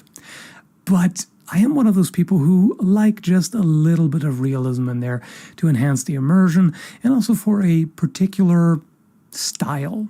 Particular aesthetic style that is not completely over the top. A lot of people feel the same way, otherwise silly fluff like this wouldn't get as many views, and mods like this wouldn't exist that refine the default shape of vanilla weapons into something more aesthetically pleasing. And so for this video, I figured rather than just talk about what is wrong in practical terms with certain fantasy designs, why not come up with my own, redesign them, and it's only fair that if I talk crap about fantasy designs that I offer my own that somebody else can talk crap about. Makes sense, right? Okay, so let's take a look. I went with Daedric weapons because they are the most impractical looking in Skyrim. Started out with the Daedric sword, and so there's plenty of things wrong with this. I talked about that in another video, but what to do about it? Now for this one, I tried to stick as closely as I could to the original while making it more functional. And this is what I came up with. So I retained most of the shape, but I made it much less extreme and more usable. One of the major problems I saw with the blade is these massive serrations. There's nothing necessarily wrong with serrations as long as they're small enough, but these are just huge, jagged pieces of metal that would be reasonably effective against a naked enemy, but if they're even just wearing clothing, then these are very likely to get stuck on it. They draw in fabric, make it bunch up, and stop the blade and prevent it from penetrating further. Also, they could get hooked on bone and stuff like that, whereas a smooth blade will just sever everything and go right through and penetrate deeper in the cut. Could have made them even smaller than this, but I wanted to, as I said, stay as close as possible. This spike here doesn't serve any purpose, really. It's just for looks. Well, I mean, arguably you could catch an opponent's blade in there, potentially. It's not super useful, though. All that does is act as a stop, essentially. If you try to stab, the blade would run up until there's a second point to contact, and that would likely stop it and prevent the thrust from getting any further.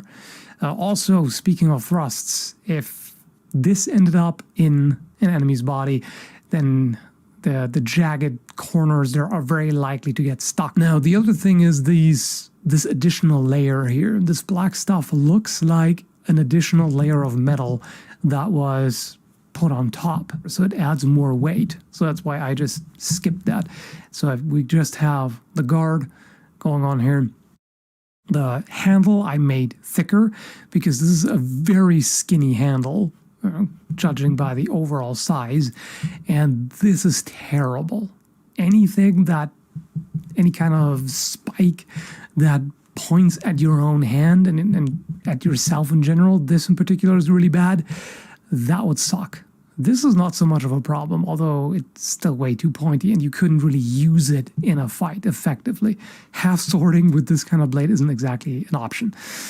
So this is way too spiky. I, again, try to stick close to it. I could have left this knob in there, but I didn't really see the point because this is already the pommel. This already acts as a stop for the hand, and you don't really need that as well. There's nothing in particular wrong with it, but you don't really need it. Of course, this isn't half as well done artistically as the original. It doesn't have the fine texture and everything.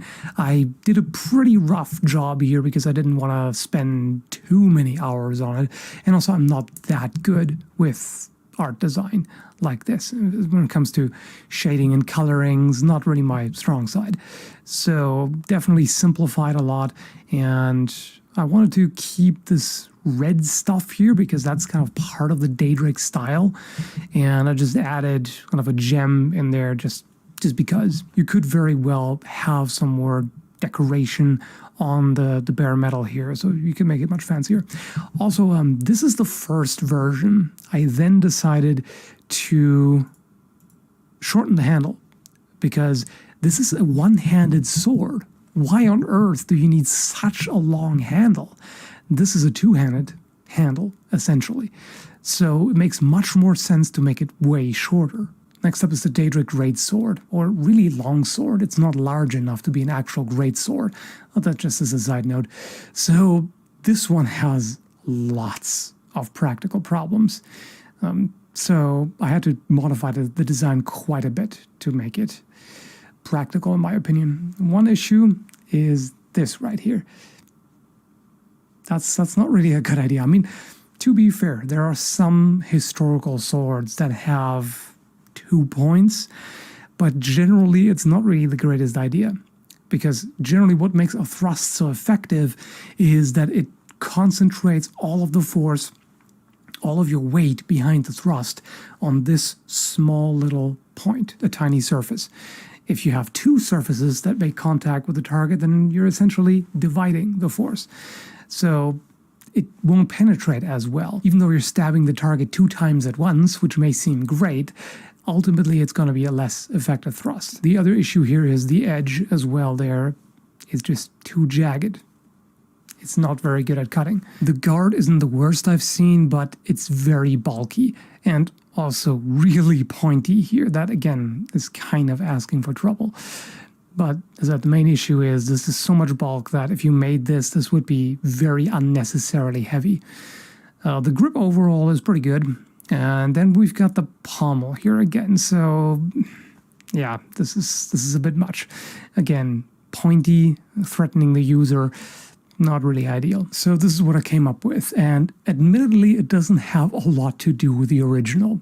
So that's a perfectly fair criticism. It doesn't really look very Daedric.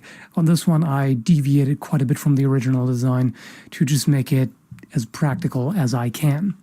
And part of that is just plain edge, no jagged nonsense going on. It's going to cut much better that way. A single point, not the split thing. And the guard is much, much slimmer. Now, the guard, again, doesn't really look very Daedric, so I could have definitely done this in a different way, in a more appropriate way. The pommel I changed quite a lot, and I essentially turned it into a ring pommel because it's quite large and you want to save a bit of weight on there, otherwise the balance is going to be off. If it's too heavy, then you bring the balance too close to the handle, which makes it better at thrusting but worse at cutting, and this is supposed to be pretty good at cutting. And yeah, the handle is pretty much the same as before. I didn't change that a whole lot. I went for a dark red handle to have more of the red contrast. If I made the guard and pommel more black, then that would probably work better. But either way, as far as the overall shape is concerned, I'm pretty okay with that. Here's another one where I deviated a lot from the original design. The final one is going to be closer to the original. But for this, basically, I just went with single-handed axe, essentially. So I didn't stick very close to it at all. But just as kind of an idea what you could do with it, I was trying to still get this sort of Daedric style. And that's what I came up with. So again, very different from the original, and I'll explain why I did the things that I did with it. It's probably a bit too much red. You could very well make that more black and just have red accents. Accents, get it? Yeah, I'll shut up. So on this one, I essentially just said, screw it. If you want these kind of spiky protrusions, then it's way better to go with a war pick. And in fact, that's what I had originally in mind. Started out like this. I was just thinking, okay, let's just go with a war pick. There's nothing wrong with it. War picks are very, very effective. And the good thing about that is the shape doesn't matter anywhere near as much. I mean, a smooth outline is going to be more effective, no doubt. It's just going to have less resistance as it enters the target. It's just better overall. But in this case, a war pick is so brutally effective. It concentrates so much force on this small point, and it's top heavy, so you strike pretty hard with it. Doesn't really matter as much. You can get away with more artistic freedom here, and it'll still be a brutally effective weapon. So not really a problem there. And then I added that axe blade. I just kind of felt like flipping it upside down compared to the original, just arbitrarily. And I added this extra point because in this location here, it doesn't really interfere with how practical it is. It doesn't add anything of value, really, but at least it wouldn't get so much in the way. I mean, again, arguably you could say you could potentially catch an opponent's blade, so maybe it could come in handy, but either way, it's not a detriment. And it looks pretty good, like in terms of this aesthetic here. And then I just added several of those red lines to really tie in with the original design. But again, it needs more black. I do realize that. Anyway, and then we've got these langets here for reinforcement. I'll give you a closer look here. So these are just metal bars riveted. One is right in front. So if you were to parry with that part of the shaft, and incoming blade wouldn't damage the handle. And on the side as well, so you can parry with the side if you want to. Here, an extra ring for reinforcement, another bar, another ring, and yeah, they've got the handle wrap. And then I just went for a spike at the end because that's a lot more practical than this sickle-looking thing. And then finally the Daedric battle axe. So this is the two-handed axe, and yeah, it's got a lot of the issues going on that I already talked about. Too jagged, and particularly this is really strange. If you look at that right there, the way it kind of protrudes past the handle, I don't even know what the idea is with that. This adds really nothing at all, and it looks really weird to me, at least. Again, it's also got the problem that there's too much stuff, too many layers, apparently. Like you can see there's this red layer. On top of that is the black layer and the gray layer. So you have several different types of metal / organic material, different types of material combined together. So what I did with this one is, for one, make the handle substantially longer, because this is a two-handed weapon. The handle looks more like one-handed almost. I mean, this has to do with the way characters hold two-handed weapons. In Skyrim, they all have essentially a sword grip, or baseball grip almost, on everything, the swords as well as the axes, which of course, saves the developers time. They don't have to make a separate animation set for a two-handed axe. Fair enough, but doesn't look as good in my opinion, and you would definitely want a longer handle for an axe to be effective for reach and leverage, striking power, etc., etc. So here again, I made the handle red to contrast with the blade. It could be black just as well, with just some red accents there. And again, I went with a spike instead of this thing because it's just more usable. The spike at the end isn't necessarily a bad thing. Like a lot of historical axes don't have that, but it's not really a bad thing to do that. And so what I did was just cut the blade down a lot. All of this here in the center, this is too much material. You don't really need that. If it's good steel or even something better, then you don't need that much material to support the edge. It'll do just fine. And this, on the other hand, would add so much more weight that it just becomes clunky and cumbersome to use. Even if you're exceptionally strong, you're still better off with a somewhat lighter weapon. I mean, this really depends on exactly how much stronger, but either way, I mean, you're better off getting more edge rather than more core. Because if you get a longer edge, then you'll still get more mass. It'll still have more heft in a strike. But this is really all you need.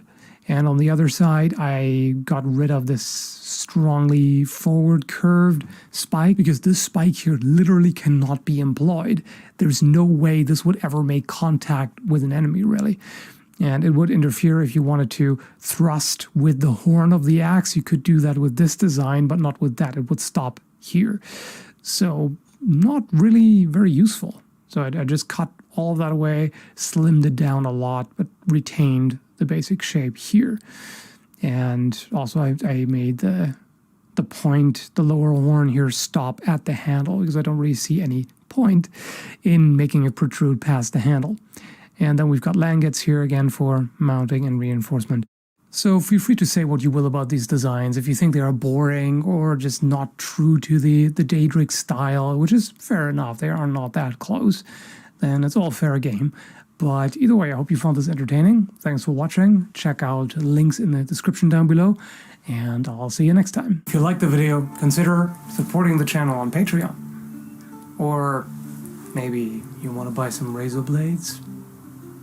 This also helps out the channel. Anyway, thanks for watching. Have a good one, folks.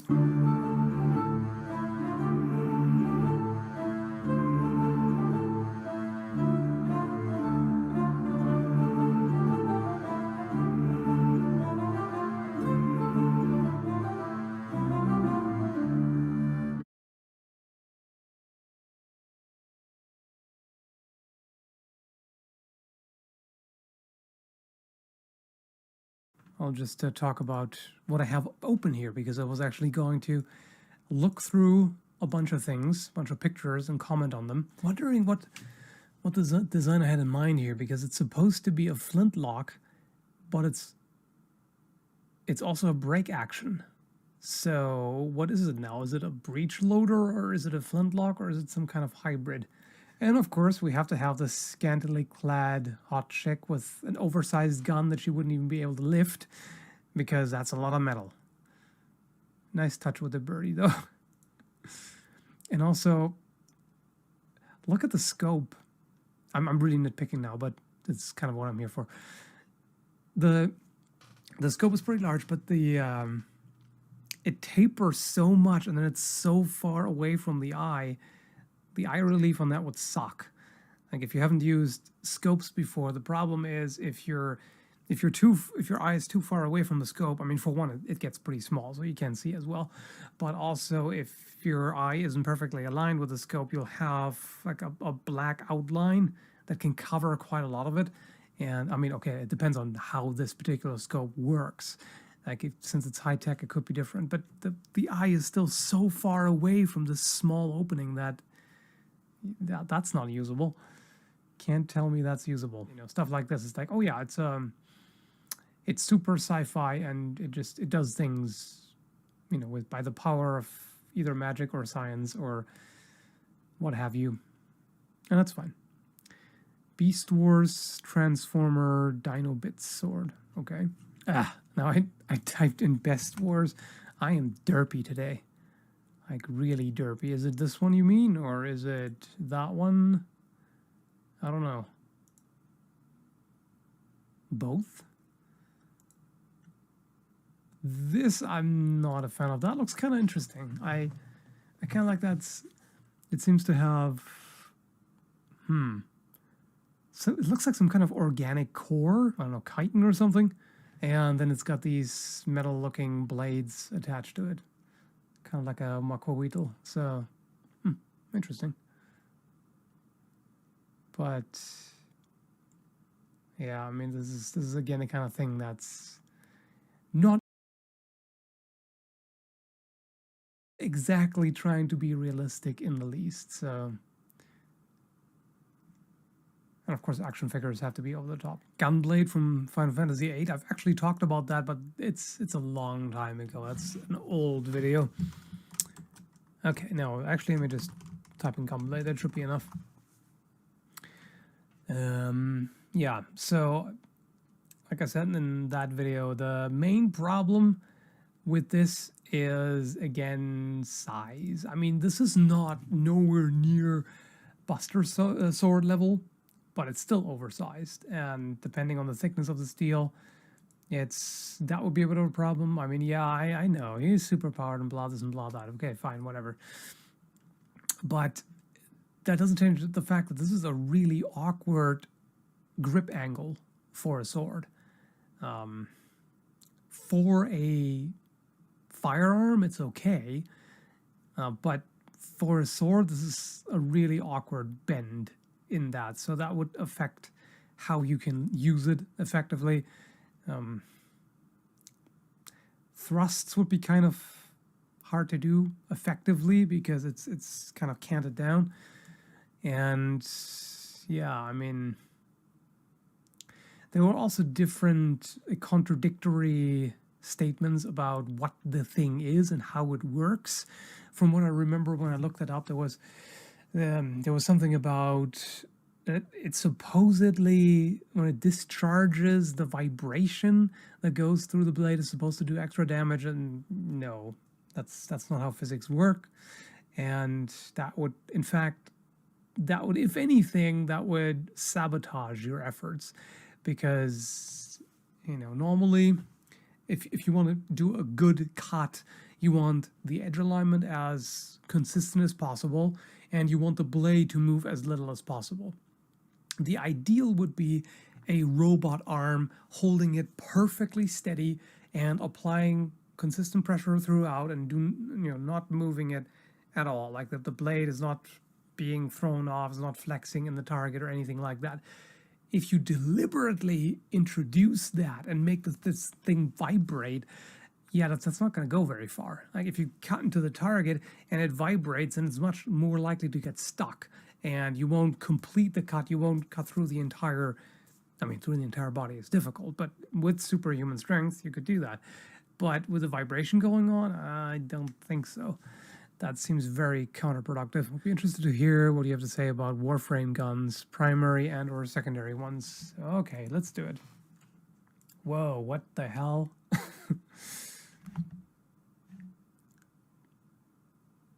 Okay.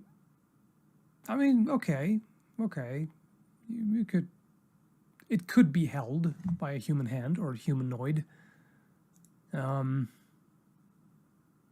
Yeah, this too. Grip looks really skinny, and I'm not sure about the curve. But then again, I've seen some kind of weird looking grips on real firearms, so it's not that big of a deal. What is this though? Okay, that would be really not ergonomic whatsoever. I realize Warframe is all about fighting robots, right? So I guess robots don't care as much about ergonomics. But then again, why don't they just integrate that directly into their arm? Like, the main problem with guns like this is, where are the sights? This has literally no sights. It's got this weird spike thing on the front, which is not a front sight. It doesn't have a rear sight. Here, the magazine seems to be even in the way. Also no sights. No sights. The revolver-looking thing has a gigantic front sight-looking thing that wouldn't really work as such. There could be something in there, not sure. Also no sights. Video game characters don't really know, or at least, okay, I shouldn't say video game characters. Fantasy/sci-fi video game characters often don't seem to know what sights are to begin with, or how to aim, because they mainly shoot from the hip anyway. Unless it's more military oriented. I don't even know. Okay, so the trigger is here. Who has that kind of shoulder, though? I don't know. Even robots would not have. Oh yeah, speaking of shoulder, there's stuff sticking out, so you can't really put that up against your shoulder even. Again, no sights. Ergonomics out the window, doesn't matter, just needs to look cool. And this is a cool design with this curved magazine on top, but again, this would be, for one, this would be hip fire only, no real aiming other than, well, instinctive, I suppose. Plus you have this blade that points at yourself, and that couldn't really be used. How would you possibly use that? That's not happening. You'd have to, what?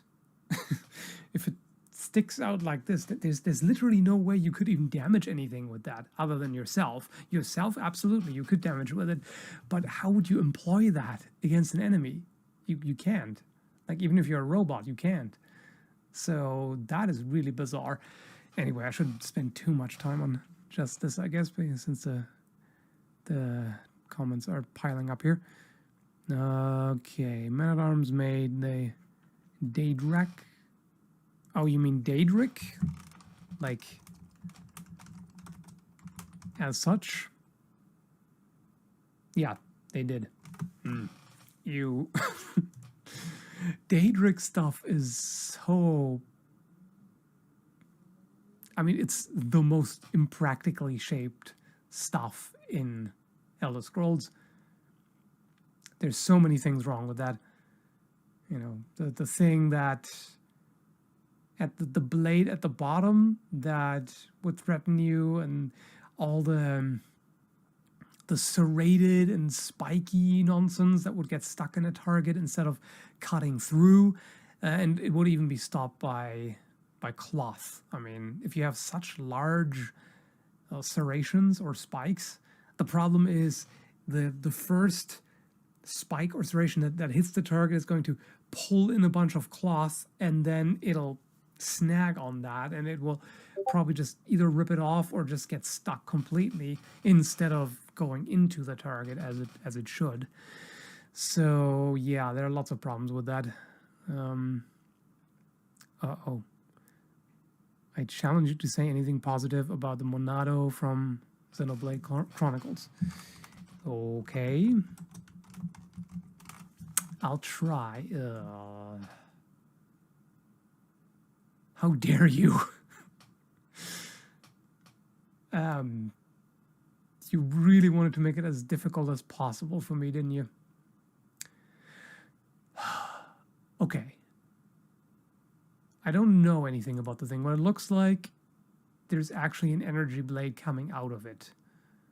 Okay. So this thing is not the actual blade, yes? All right. Okay.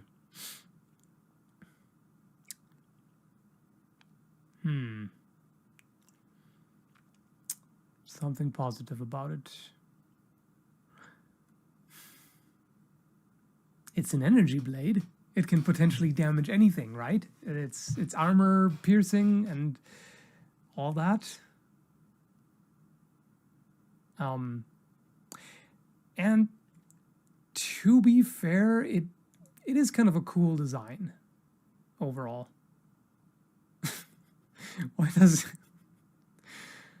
Why does he hold it like it's... I mean, okay. Some heroes just want phallic swords. That's just the thing. Yeah. Yeah, it has an energy blade. That's useful, right?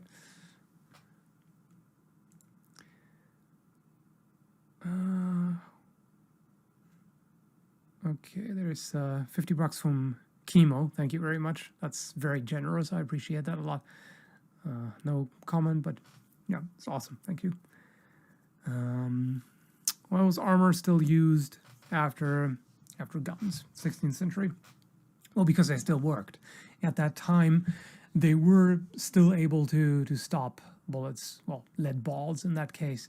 They had armor that they just had to make breastplates thicker to be able to stop, a lead ball fired from a musket, but they were able to.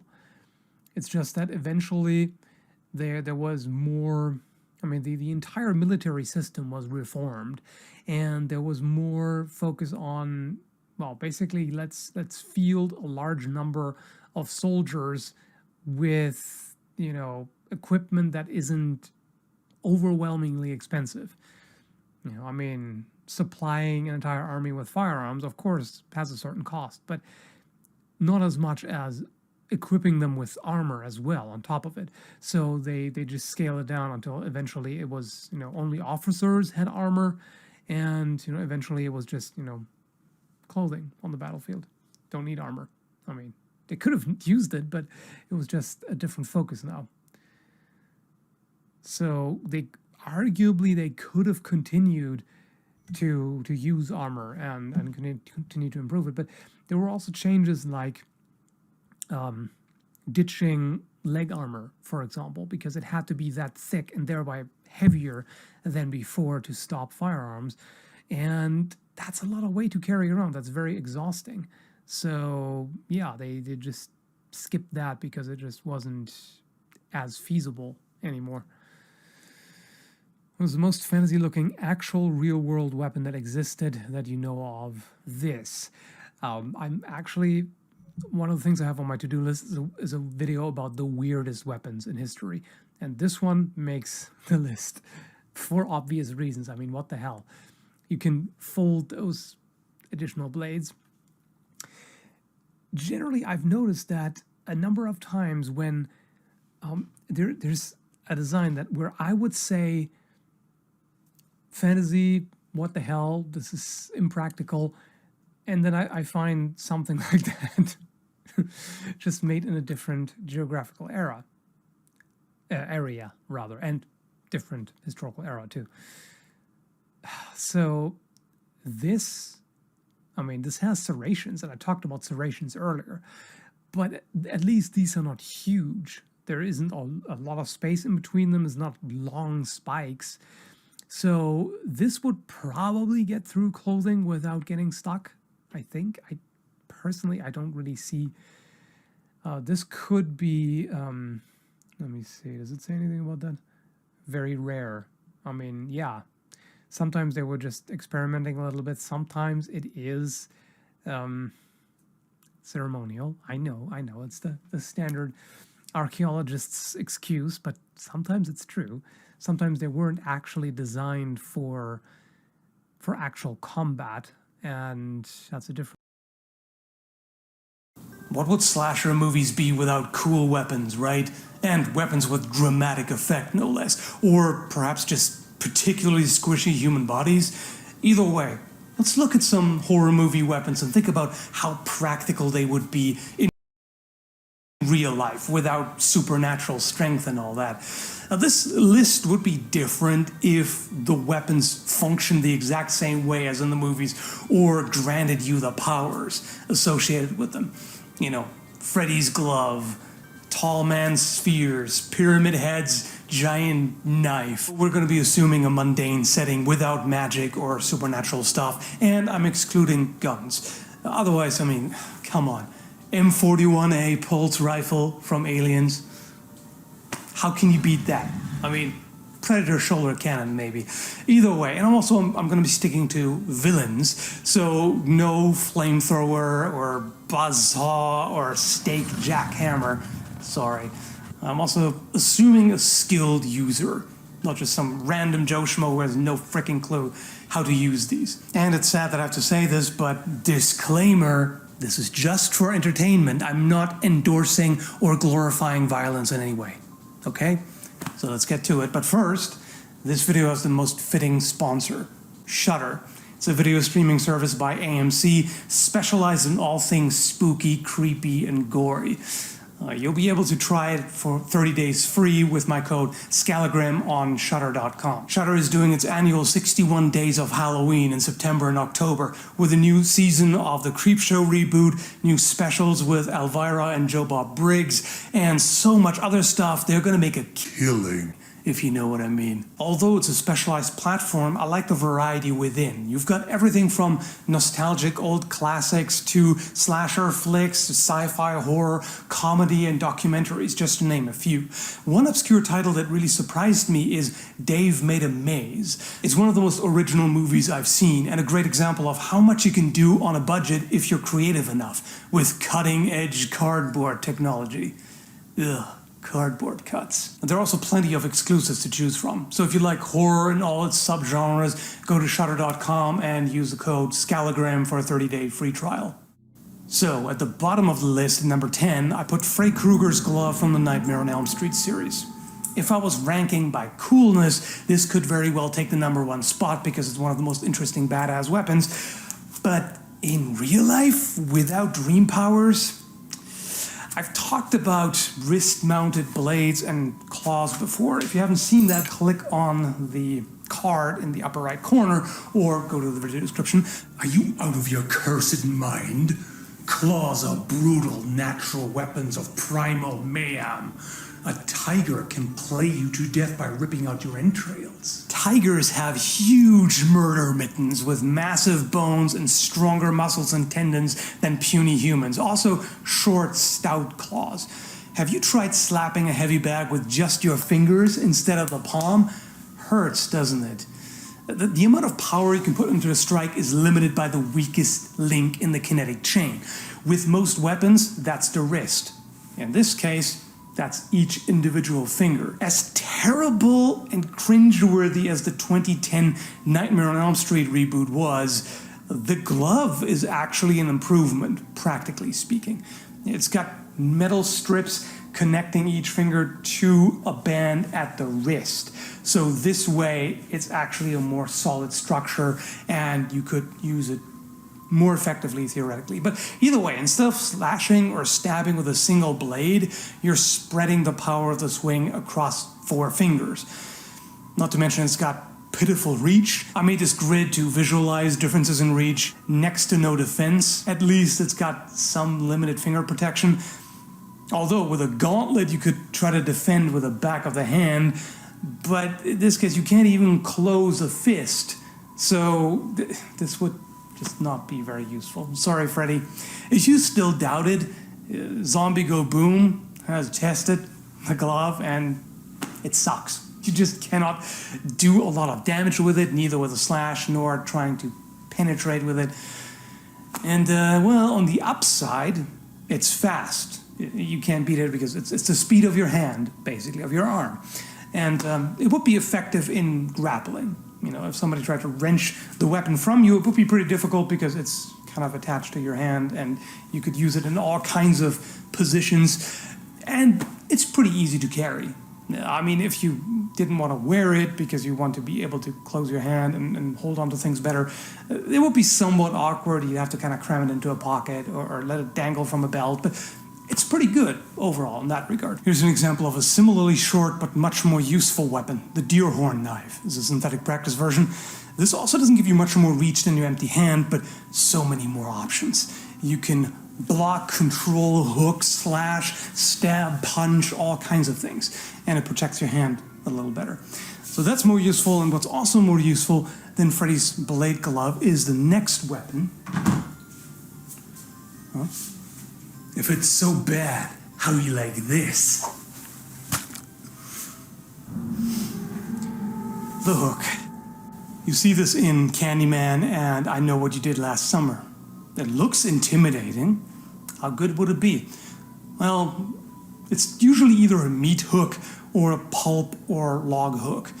The meat hook has a problem that it's usually got a round handle, which means that it shifts on impact. When it does, it comes back and pushes into the web of your hand, which I'd imagine is kind of painful and also limits the effectiveness of the swing. So if it's not a solid structure, if it keeps shifting around, you cannot deliver as much momentum to the target. And there are probably some ways to work around it and make it more useful. But either way, there are limited ways of attacking. Like, what are you going to do with it? Like, you can't really strike with it too well. It's basically just the hook end, and because of how strongly curved it is, it limits what angles you can use. The good thing is you can hook with it. It is a hook after all. So you can control the opponent's weapon or limbs or things like that. In terms of defense, now a thick steel hook could be quite good. A log hook is nice and solid, but often